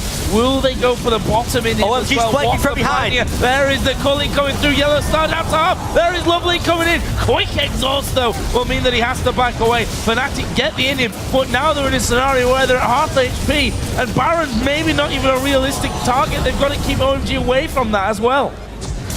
Very back and forth in these fights. It's only getting more and more tense, and with Fnatic to do this, they are getting the pushes in the lanes. They can work off of these minions that are helping them. And yeah, this is where the sustain of Yellow Star comes in really handy. They don't really want to go back to base, so they need to be able to sustain up, but at the same time, they need to provide threat so they can stop OMG from going in there. Reckless getting hit by that actually kind of scares OMG, making them think there's more people inside. Got no vision of it either, so what are they going to do? Actually starting to push down that middle lane. Fnatic sending the low HP members back to heal up so they can come back into this fight. OMG actually have positional advantage here on Fnatic running into that in him. So of course did recall, so he's going to be back at that one. Fnatic should at least be able to try and defend, but also have to be real careful that you don't get hooked. And there's some Winions on the side of Fnatic as well, maybe taking down a second inhibitor, but Peke is way away from hope. Great equalizer. Equalizer does shut it down. The Zanyas may have been a bit too early on that one. It is, and he goes down in the end. Fast fingers are not going to keep you alive in that case. Soaz could be having a bad day here as well. The bubble staving off a bit of aggression, but another hook to come in. And let's be honest, 147 CS down, he's not going to be able to provide much. And with two solo laners down for 50 seconds, there is a real danger of losing the entire game. Luckily, OMG doesn't have minions in the base, so at the very least, this is an OMG Baron. That blue blob hanging out right now on the side of OMG. Can they get the inhibitor? It's so close. I'd love to look at that inhibitor right now. They're gonna get it. There it is. And the minions doing the work for Fnatic. OMG though, moving up towards Baron. 3 men that are left alive from Fnatic are going to come across, but they're going to be too late for this one. Baron is already going to go down, and Fnatic just need to back the hell away from that one. Or are they just going to push this mid lane through? Of course, super minions going through in that one, and this is bold. Yeah, such a crazy game in terms of how the lanes really are set up at this point. Probably a little too bold if they wanted to harass 5v3. Remember, just a few wrong moves with downed inhibitors on both sides. One wrong move or misstep is game. We've seen, even though OMG has held a gold lead here, their ability to initiate fights is quite lacking. Unless Fnatic splits up or collapses down in a bad way, they don't get caught. And Going basically has to run into a team and room prison a person in order to make anything happen, or Dada has to land a hook. That's kind of the only ways OMG finds fights, and as soon as one person does that, Fnatic tries to stun lock them and burst them down with their single target damage. So obviously it's another Baron for OMG. It gives them some 5v5 advantage, but they won't be able to force a 5v5 advantage when they're down 2 inhibitors. I mean, this is one of the only situations you'll ever run into where the team down 2 inhibitors isn't actually in a position to lose the game, but in a position to win the game. It's just going to take some time.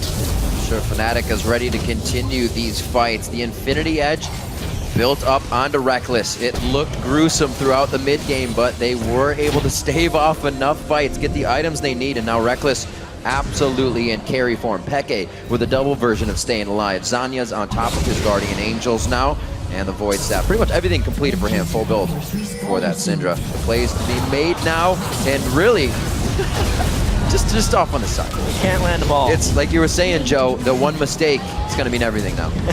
Yeah, and funnily enough, as we say, as we see the Dragon being done by OMG, Fnatic are actually pushing into this top turret, and they're going to take this one as well. So that is another tower going down. And funnily enough, Fnatic have more towers up in the game than OMG. They've played a fantastic rotational game here, being able to just be where OMG is not and get a quick jump on them. However, I feel like that last one was a little bit risky. It's like an outer turret, and if anyone from OMG would have been able to flank, they could have taken them down. Fnatic's just going for the classic Fnatic push here, and because Fnatic killed the inhibitor in the bottom lane, or because Fnatic's minions did, they're actually kind of guarded against the bottom lane push, which would be the next logical place for OMG to go. Zed just couldn't push it fast enough by himself, and OMG is having to run to the beat of Fnatic's drum right now. Whole bunch of question marks going across the map at this point. Where is everyone? Looking at some of the builds. Look at this for Loveling. Not going really for any defense other than the Maul of Malmortius. So he's going to be getting popped in these fights if he's not getting resets right away. And we've seen the fast fingers of Yellowstar throwing down an exhaust immediately. So their kind of fight prowess is just going downhill the longer this game goes. Not for Going though. Not for Cool. They're trying to get the split push in and still trying to get that Rise scale up. It's pretty much there at this point though. So they need to make the impact now because Reckless is at the king of carry point with Kog'Maw right now, and he has the Peel squad at Cyanide and Yellowstar to keep him alive. About to hit 50 minutes into the game as well. It's still a 10k gold lead for OMG, but, well, it could be 10 or 100 very, very soon here because everyone's going to be maximum build. And then it's not going to matter all that much. And you can see the nerves from from both of these teams. You saw the recalls on both sides of the map as they try to outdo each other.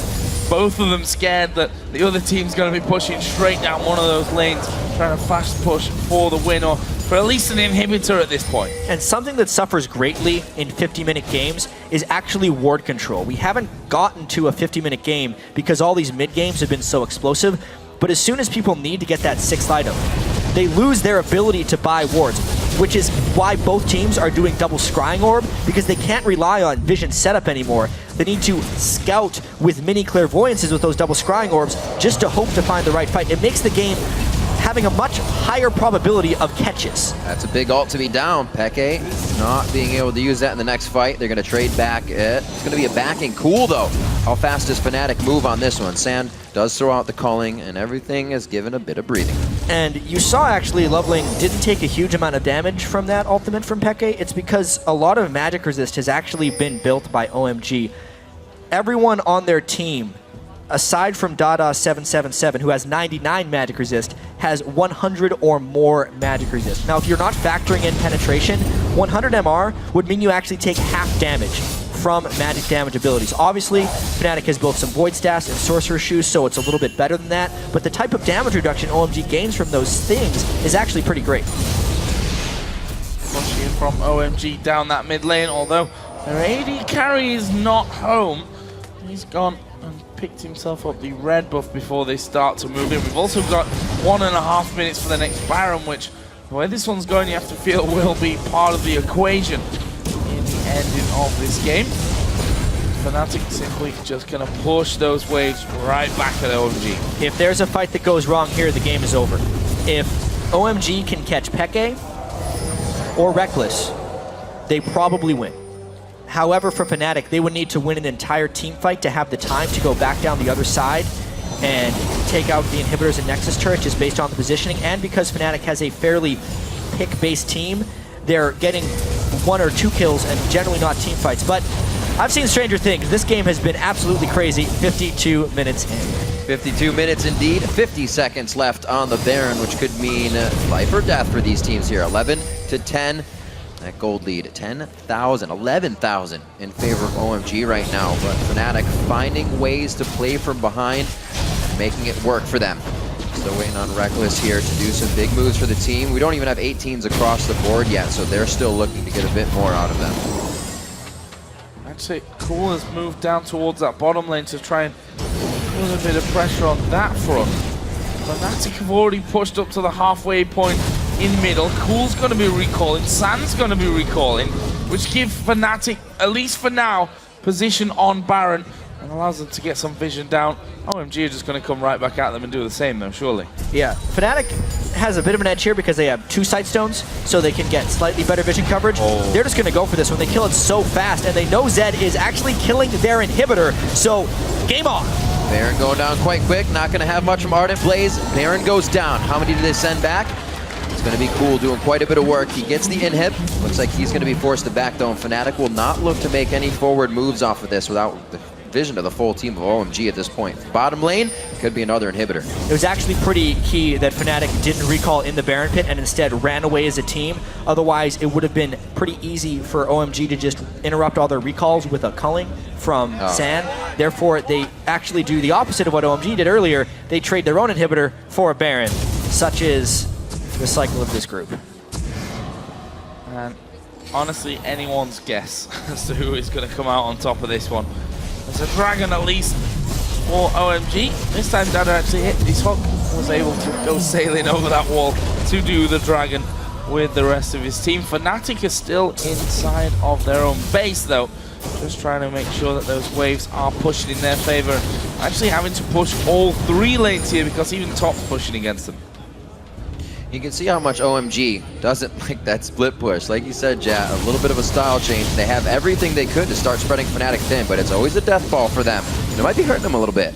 And I have to say, Soaz with the death cap is kind of caught up to Ryze in items. Ryze hits 6 items in a cheaper fashion than most mages because of his mana itemization. So Going was very close to capped 15 or 20 minutes ago. He is only slowed down in that sense, and since Soaz was so far behind, even though he still has a slot for wards, with the death cap, packs a monstrous punch on Rumble now. It's going to be a long fight when this one actually does finally come down with those Guardian Angels starting to pile up. There's a stun from Peke that doesn't quite have the range to catch anyone from OMG. The hook goes wide, almost landing on Cyanide.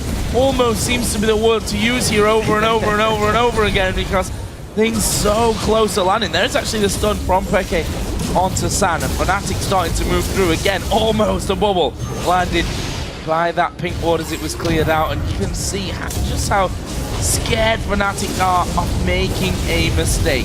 Those hooks, those lockdowns really putting a lot of pressure on the supports right now to hit the Mikhails for the ADs to make sure they're using the Mercurial Scimitars. There is a lot to get yourself out here. It's not just a one and done.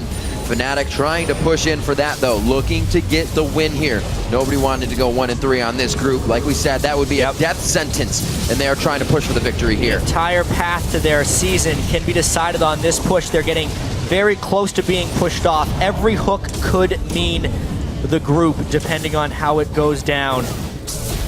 Another one falls wide, but they get Dada! Dada is going to go to half HP, uses the Mikhails there though to get out of that stun lock, and honestly, Cyanide is very low here, of course, has that regen of both the Baron, has Yellow Star keeping him all topped up as well, and Fnatic gonna step in now towards that inhibitor. Another hook comes wide from Dada, another cocoon goes wide from Cyanide. The inhibitor though going low, so it's actually getting trapped up here. Will use the he's on his hands, a cocoon, Dada goes down! Reckless on the killing spree. OMG gonna try and push back now. It's 5 versus 4 with the inhib down, bottom inhib open as well. OMG is just so unable to find a fight. Going can walk in for a rune prison, but the Zhonya's will disengage the stun! Very close, Mercurial Scimitar coming out of the hands of San. He also uses his heal on that one. It's going to be Deathmark going down, cleared off onto Reckless. He keeps himself quite safe, but the Baron keeping him healthy here. The Guardian Angel still up for Peke, and they pursue on. Yeah, it's so tense right now. A lot of ultimates down. Peke is incredibly low on mana. Going wants to find this fight, and Fnatic gets both inhibitors. Honestly, the health bars there are an open invitation really for Going to just dive into the middle and blow them all to pieces, but Fnatic have now backed away. Their inhibitor has respawned, and they're going to walk away having killed 2 of OMG's inhibitors.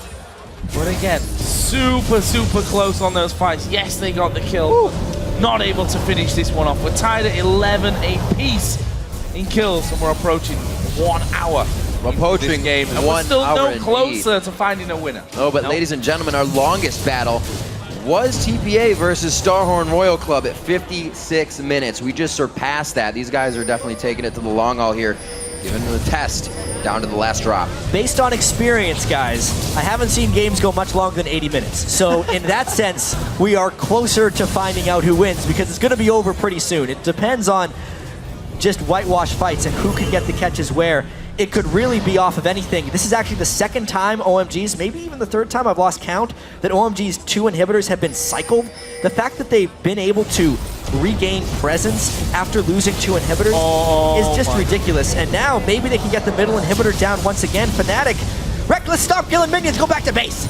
Oh, I want to see a base race. But it looks like they are going to have to go back way too far up these inhibitor turrets. They're going to lose an inhibitor here. OMG can't really move much off of this. They only had that mid wave, and it's not really a game stopper for them to go to the Nexus turrets. They are waffling quite a bit here. Fnatic no one goes back. So as is thinking about going back, but he still has his teleport. They could rush this 3rd inhibitor actually because of the delay. Maybe Fnatic is a mastermind of turret killing. Oh my gosh, they are going to take down the Indian turret. Go comes in though. They've managed to catch Peke. They're going to get him down for the Guardian Angel. We'll bring him back to life. Cyanide has to go up in the air. The Zhonya's from Peke is not going to be enough to keep him alive. Cool gets one. Lovelin's at the back. His GA goes down. Cyanide's GA goes down. Cyanide dies in the end, and now they've locked up Soaz as well. He will use the Zhonya's.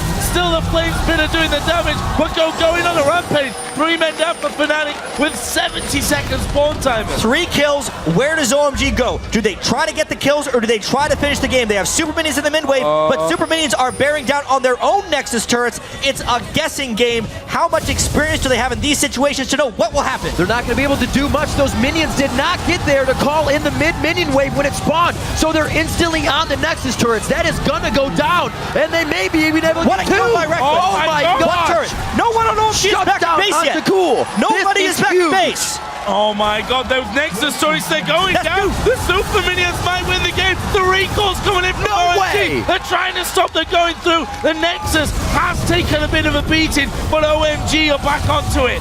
OMG gets nothing but the gold that they can't spend from that one fight. Instead, they lose an outer turret and the remainder of their base turrets. The only 2 structures for OMG is their top lane inhibitor turret and their Nexus top lane inhibitor.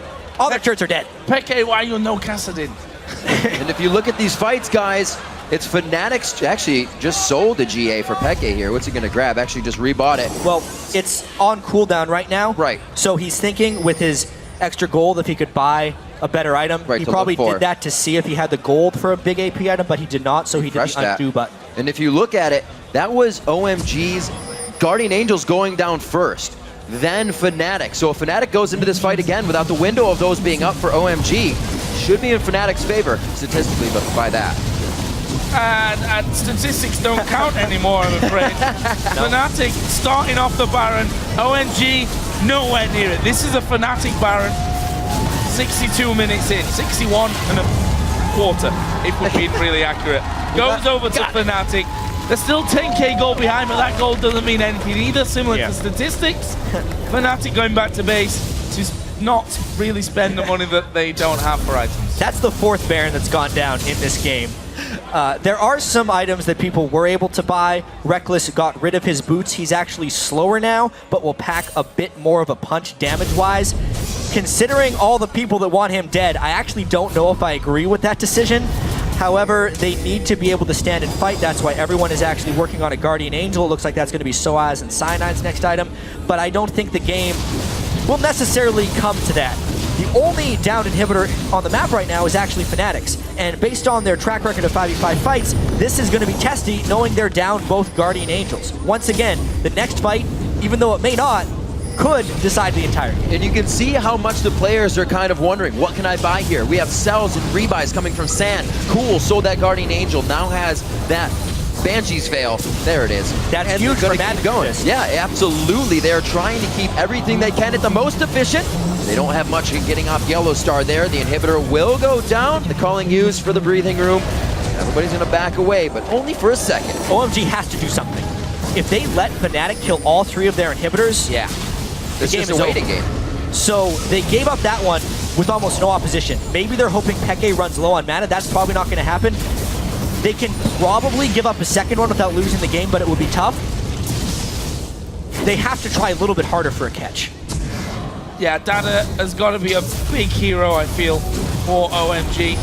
He's received quite a bit of criticism as well in this role. He has to land the hook to get them going. They're going to lose that second inhibitor. Fnatic, I'm sure here, are going to be going for inhibitor number 3 and try and pressure OMG right onto that open Nexus. I'm surprised Fnatic is still pushing through this area. I'd expect them to loop all the way around the outside and just go for inhibitor number 3. They still have 2 minutes left on this Baron buff, and based on how poorly OMG has defended the first 2 inhibitors, they should just go and get the third one. They're actually going to stop. May as well take a red buff and a Wraith Camp. Stop indeed, just like Sky says. Oh, we're about to win? Let me take a Wraith Camp. You don't need it, Reckless. You have 2,000 gold in your inventory and your max items with double elixir. A total waste of time. Oh, that has gone out in the base there with the cocoon. The stun. Big Nail comes in and he flashes away, but he needs to heal pronto. Fnatic are onto that third inhibitor.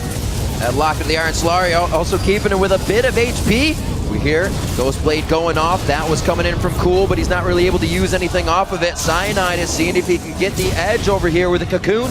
The follow-up coming in from Peke possibly. Peke all elixired up, glowing like a star right now. Everybody is across the board, getting all the stats they can here at the end. And Baron buffing Fnatic with maybe what they need to pressure in for the last push here. And for Fnatic, both the Guardian Angels have returned for them. This is the fight OMG has to take. It's going to be Cool going in. Oh my god, he gets Reckless. He had no chance to use pretty much anything. And it didn't matter because they did get it on him. Soaz, Peke very hurt here. Leveling goes in, gets the hit up. He's stunned, but he jumps again. Tries to go for Peke. They've lost now Soaz and Reckless. How will OMG move off of this? Because they still have to guard their base.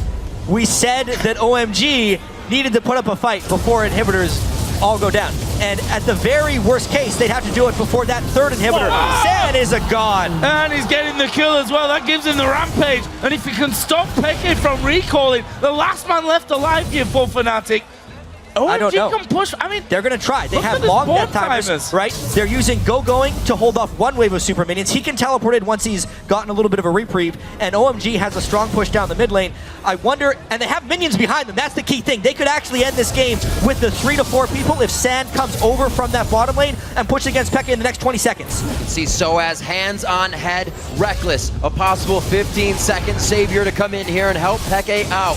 No Guardian Angel. The minions are right there. Peke's is up. They are pushing in for the final one. It took 65 minutes to get onto the Nexus turrets. Both OMG's Nexus turrets are down, but somehow still persevering. Cool, eats a shot, he goes down. That was an execution, but it doesn't matter. The time is still 70 seconds, and somehow Peke, by himself, staves off an entire team.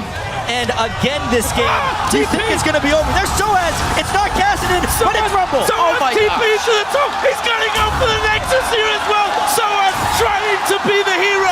The recall's coming in, but Soaz is on it. One goes back, the rest come in. He's not going to get it. Down. I don't think he's got the damage here, but the super minions are coming in. I say he's not got the damage, but the Nexus, he's down to half HP. He's already used his flash, and he will end up falling down. Yeah, but they're playing the stop the recall game, and Reckless is on the heels right now. Stop the recall. Living artillery, he's going to stop Sign. He has to. One of the big damage dealers. Go-Going's going to make it in. Peke's there. Here comes Cyanide as well on the end. They're focused on the Guardian Angel Lasagnas. Can Cyanide slip in as the spike Oh my god. Will they be able to get it? Peke up from the Guardian Angel. A few more hits.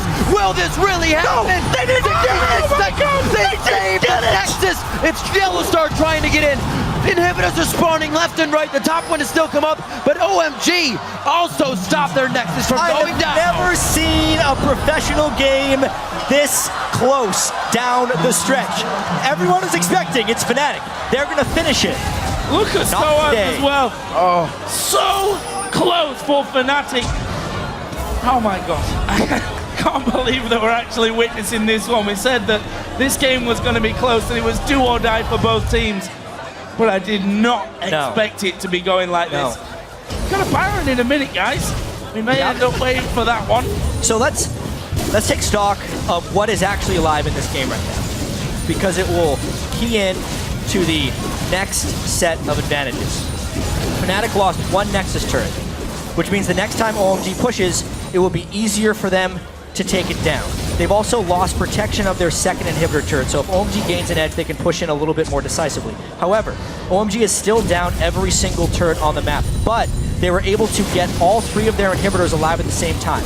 Obviously, their Nexus was 1 hit from death, and they have shown that they can beat Fnatic consistently in team fights. That should give them confidence, especially if they have a Baron buff, but they have to be worried about the back door. Luckily for them, Soaz on Rumble is not the fastest of people who can backdoor things. It's a very slow process on Rumble.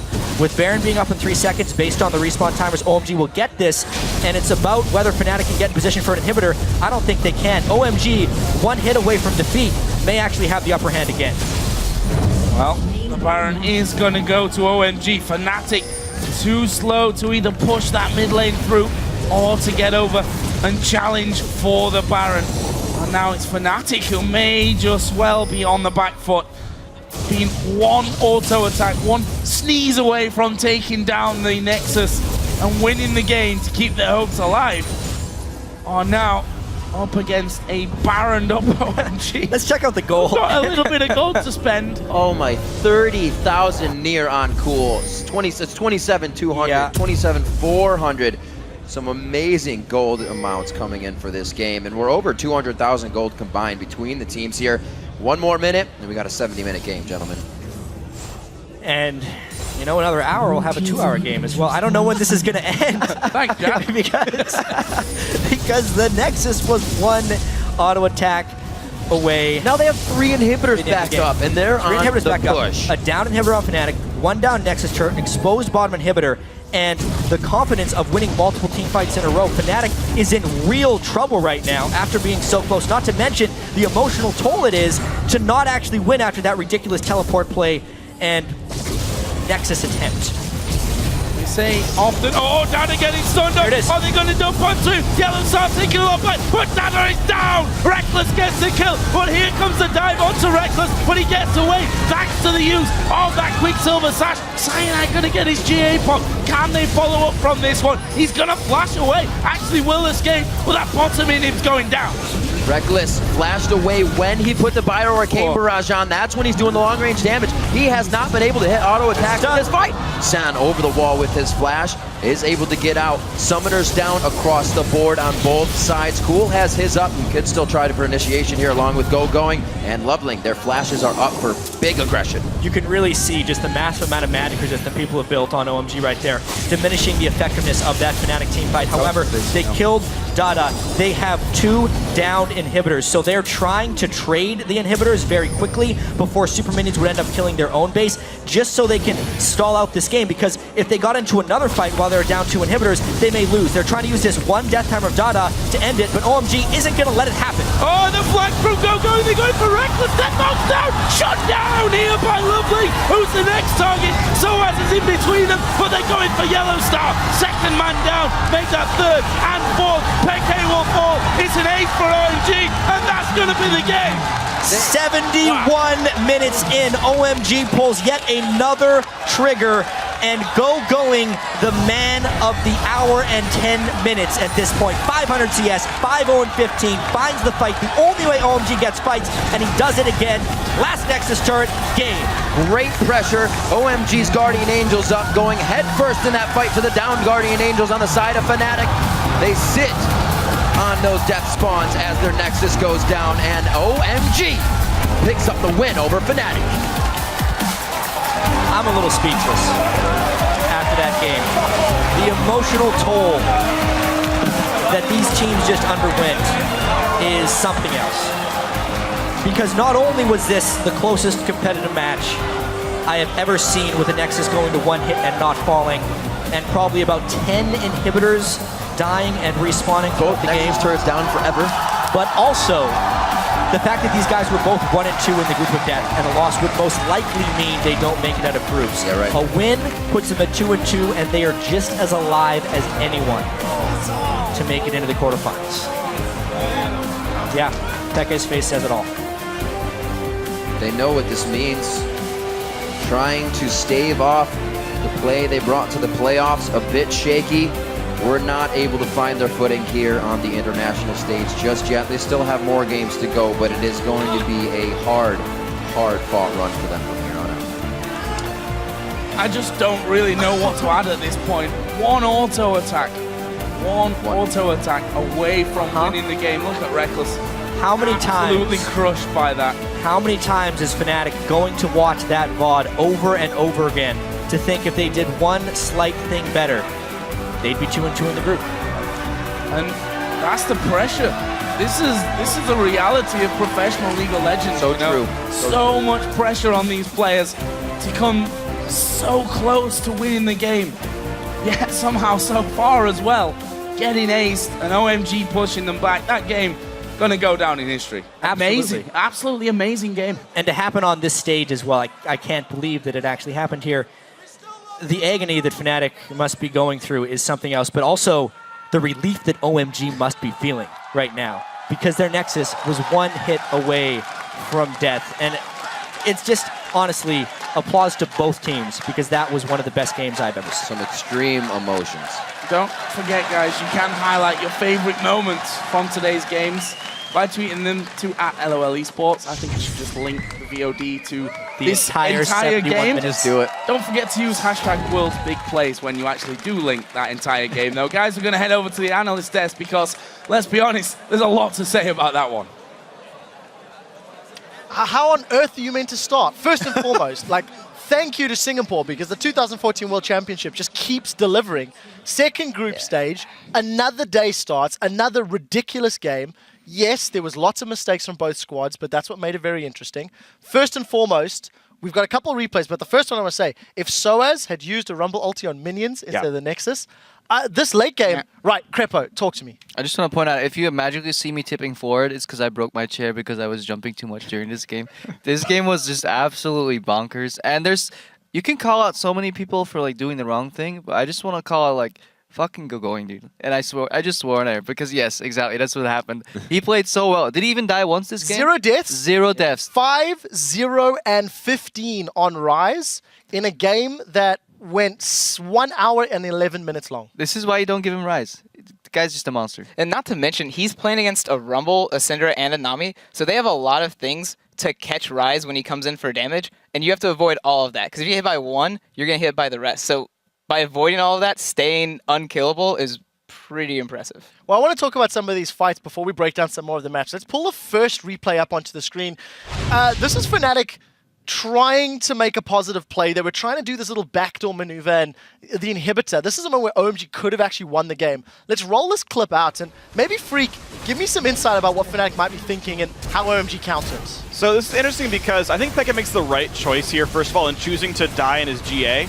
I think there is a window for him to pop the Zhonya's here, but basically it means the entire team is stacked on top of his corpse. He's going to Zhonya's on a Rumble ulti, so Fnatic are kind of playing the Peke bait, right? He probably shouldn't have been hooked to begin with, but for what it's worth. The problem, though, is that Reckless only has so many things he can dodge here, and the game is kind of dive him. He's got to run back as much as he can. The rest of the team can die out as well. And also the big thing is now he's got this downtime where his W's down, and he can't help anymore. Probably. The biggest thing here actually is just why this fight happened the way it did. It was because Soaz was still down in base and he was said, hey guys, I have TP. Fnatic pushed us forward for just a brief second and OMG immediately capitalized on it. You saw Flash represent from Rise and Flash Hookem coming out from the Thresh, and that's exactly what you need to do. But now, this is where it gets a little crazy. Yeah, this is one of the moments that I know myself and Monte Cristo are jumping and yelling and screaming, going, go for the Nexus. OMG, look at the minimap. They're chasing Yellow Star and Reckless. They're going for kills. They could just meet them in the base. I'm pretty sure Yellow Star and Reckless will find you in your base if you're defending your Nexus. So just go to the base, push down mid, kill them there, and just end the game. Cast your mind back yesterday when Peke was playing Ari and Winions helped him take out Dade. Winions today for Fnatic take out 2 Nexus turrets. I mean, I don't know what Fnatic are paying the minions in the Rift, but they're definitely in Fnatic's back pocket. And I've actually been in games like that. If you're ever at a state where the Nexus turrets are dead, literally all you need is if you reach an inhibitor unseen, the game ends. You cannot recall and kill 5 champions by the time you kill an inhibitor or Nexus. All Fnatic needs to do is be like, control one of the jungles, and then see the team leave the base, and the game is over. That instant, you just walk in and the game ends. Crumbs. I think in that Hold on a second. Hold on a second. You're the only person that predicted OMG would win this game, and now I'd like to hear from you, knowing that you've got some, I foresaw that the game would go on in such manner. One hit, because I too have been a part of certain situations. So yeah, the game was very chaotic from pretty much every single state of the game, starting from like level 1s, fighting each other in the top lane where Soaz TPing left and right and lost a huge lead, and it just snowballed from Rise getting a really huge lead against Rumble, and the Rise was single-handedly able to give OMG a really strong team fight presence. Otherwise, Zed is not going to do anything in a team fight, but the Rise got so far ahead that he, with a massive AoE against a team comp that wants to stay together, is going to decimate them. I'm happy you mentioned that. We do actually have a special replay with Monte Cristo later. Before that, we have to replay the Nexus attempts. Let's pull up the series of replays that almost ended the game. Roll this clip out. And this is the SOAS equalizer I was talking about. He gets up to the Nexus, and instead of using his super minions with him to kill enemy minions, he throws it onto the enemy steps. Yeah, I think if he had used it against the minions, he would have guaranteed that when he moves around, right here, he's getting himself isolated. So he's going to be receiving way more damage from Kha'Zix. He needs to stay with the creep wave to guarantee him staying alive for longer. Just want to point out in the bottom right of your screen, Reckless is doing the right thing. He cancelled, I think, 3 bases, killed 2 people there as well. 1 base went through, and we actually did what's ended up being was the Kha'Zix that actually ended up defending all of that. But this is the moment where you want to be the hero. You know, like a year from now, you want to be in that highlight clip. You want to be that guy, but sometimes it's just not smart enough to rush to be that guy. Look how close this Nexus goes. I can only think to myself, if that equalizer had got a super minion to the Nexus, 1 hit, that could have been game. That could have been a Fnatic win. I mean, Crumbs, what do you think? Yes, no, maybe? Yeah, no, I agree completely. I really think that even if that wasn't it, he really needed to make sure he didn't get isolated Qs from Kha'Zix. The damage goes up by a huge amount. Just make sure you stay hugging the creep wave and flash out of him when he throws up. Flash at W instead. Don't flash the other way. Like, the isolation damage is one of the best things Kha'Zix has in his kit right now. You need to dodge that. Yeah, probably final thought. Yeah, actually, Peke was in a similar situation, and when he walked up to the Nexus, he used all of his skills on the minions instead of saving it for the enemies. So it was SOAS by himself making that decision. It wasn't their team not knowing what to do. Such an incredible game. All right, guys, we are going to break down some of the early game that delivered us to the late. We're going to throw it over to Monty, who will walk us through some of those lane swap scenarios. And, you know, with the Rumble in the game, it's something we'll continue to see throughout the rest of the World Championship. So, Monty, over to you. Thank you, Quickshot. So, lane swaps. We talk a lot about them in League of Legends. They're a big feature of the professional scene. They are probably the most complex strategy that exists in this game at the current time. They're the furthest away from a player's solo queue experience, and you have to know so many scenarios. So we're going to take a little bit of an interesting approach right here, and I'll try and walk you through what a professional team would be thinking in this kind of situation. So you have to start here with the teams themselves and what they want. So Fnatic here, they have a dominant lane with Kog'Maw Nami against Lucian Thresh. So presumably, one would assume they would want the 2v2 and the 1v1, especially since Rumble tends to be weak in the lane swaps, and we actually do see a lot of teams having a lot of success in the last day or so against Rumble by using lane swaps effectively. So as we start to roll this clip, we're going to look at Fnatic's vision. And right here, you can see that there's an invade coming in from OMG onto the blue buff. The response is that Nami is going to walk in to ward enemy blue. So they have a very good idea this is coming.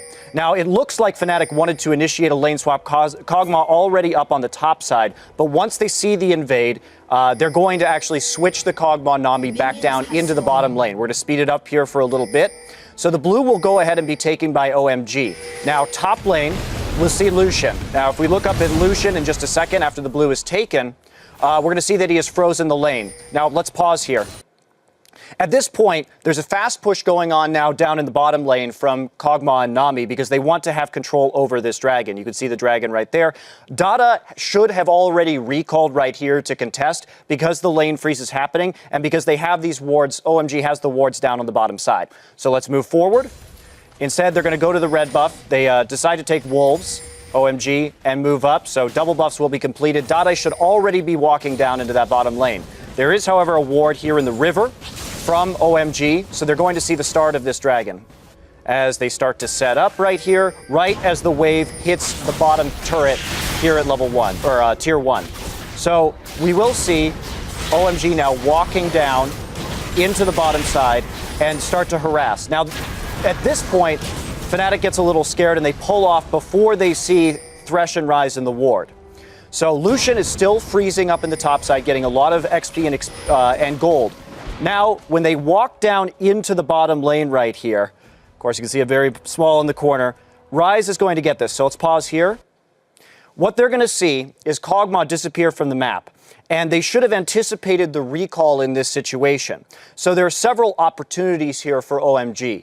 Namely, they want to start getting this Rise up in levels, as we're watching from OMG's vision. There's also a large minion wave developed on the top side. Since the support and jungle are already on the bottom side, the ideal situation after Kog'Maw recalls, and Krepo and I had a long discussion about this, that you want to push down and push this wave down into the turret and then have Rise TP into the top lane to catch this giant minion wave. Meanwhile, Lucian should freeze as long as possible and recall. Because if Kog'Maw recalls, he's going to come back into a lane with an item advantage. And considering they already have the dominant lane, you really don't want that to happen.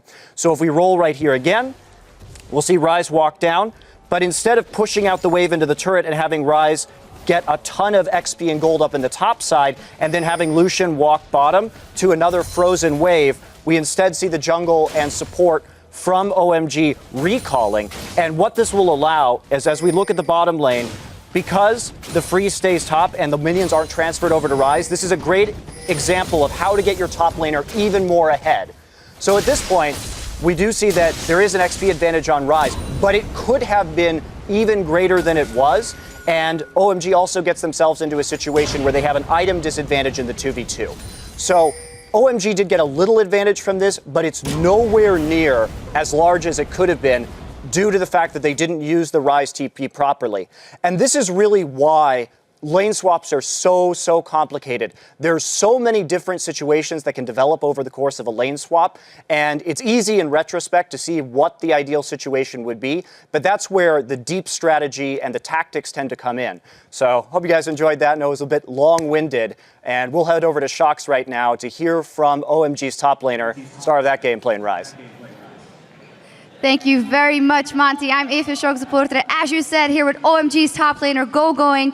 Played one of the best games I ever seen. First question, Going. Tell me what was going through your head, what you were screaming to the team when Fnatic was one hit short of killing your Nexus. 我们这次看到你作为一个上单选手，在这里面完全展现出了你的实力。所以我们第一个问题是我们想知道，在当时 Fnatic 只差一下就可以把你们主基地打掉的时候，那时候你对队友的尖叫的时候，你心里面你在想什么？我当时心里就在想，如何把那2个英雄击杀吧，然后当时就很紧张吧，然后就尽自己的能力吧，然后所有技能都甩出去吧。当时我和灵耀就有一个很好的一个配合吧，就是他去把辛德拉杀了，我去杀蜘蛛。如果不是这样的话，我觉得我们很难就保住那个基地。At that time, I was super nervous, and the only thing I'm thinking about is how to kill that 2 champions. So I had a very collaboration with Loveling. We threw all our skills on them, and I think we did pretty well because we split the work. I asked the Loveling to kill Syndra, and I killed Elise by myself. I think we tried our best. We put all our efforts there. Tell me a little bit more about how you stay calm, because you are the late game Rise. You didn't die once. How do you keep your cool knowing that it's all on you? 能告诉我一下，你们是怎么，就是你自己是怎么保持镇静的？而且作为一个后期英雄瑞兹，你怎么让自己是一直处于这样良好的状态里面，来在后期carry全队？可能就是一些比赛的经验，还有心态上的东西吧。就越紧张的时候，就越要保持那种镇静吧。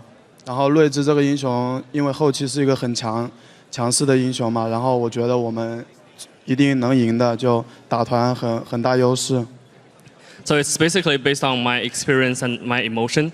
That's super important. And the Rise is a pretty late game champion.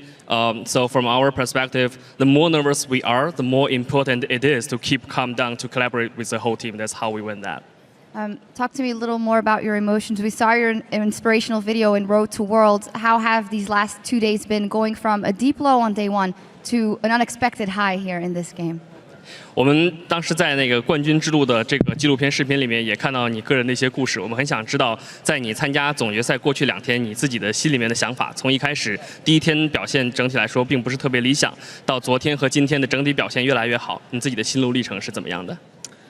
其实第1天的话，我自我感觉状态都挺好的，就可能感觉自己队伍挺强的吧。然后遭遇了失利之后，就发现团队上存在很多问题，然后我们打完就直接去看一遍一遍的录像，然后把问题都找到了。我感觉这种感觉就非常的好，就是所有大家团结一致嘛，都想为了赢这个比赛，然后做出了很多的努力吧。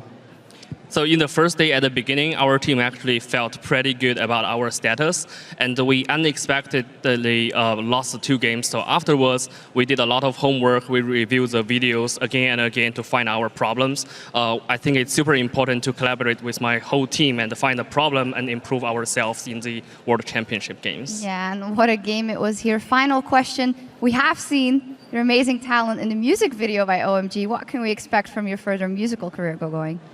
这场比赛真的是太令人难忘了。然后我们的最后的一个问题是，我们也看到你之前在 OMG MV 里面你在音乐方面展现出来的天赋，我们想问问看你在这方面之后有什么想法？这个都是俱乐部帮我们安排的吧，就唱歌什么。我们平时也很喜欢去唱歌的，就一群小伙子嘛，去唱歌啊什么的，就很开心吧，可能。而且在训练的时候，我们也经常就玩着就唱歌起来。So that's what the club arranged for us. And in our spare time, we also hang out with the whole team to the KTV and enjoy ourselves. So it's pretty casual that sometimes we also sing a song in the game during our practice. I think that's our tradition. Well, it's amazing to hear. Great game. Congratulations, Gogoing. Thank you. All right, thank you very much indeed. We're going to take a short break to catch our breath. And when we return, the excitement continues with an LCS rematch as Alliance takes on Cloud9. Don't miss it.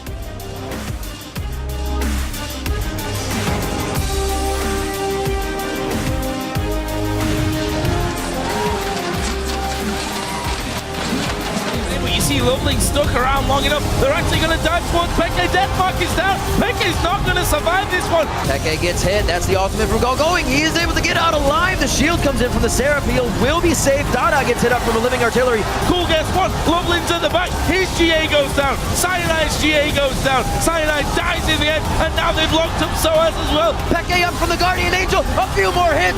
Will this really happen? No, they did it! Oh my God! They saved it! Nexus! Soaz is in between them, but they're going for Yellow Star. Second man down, make that third and fourth. Peke will fall. It's an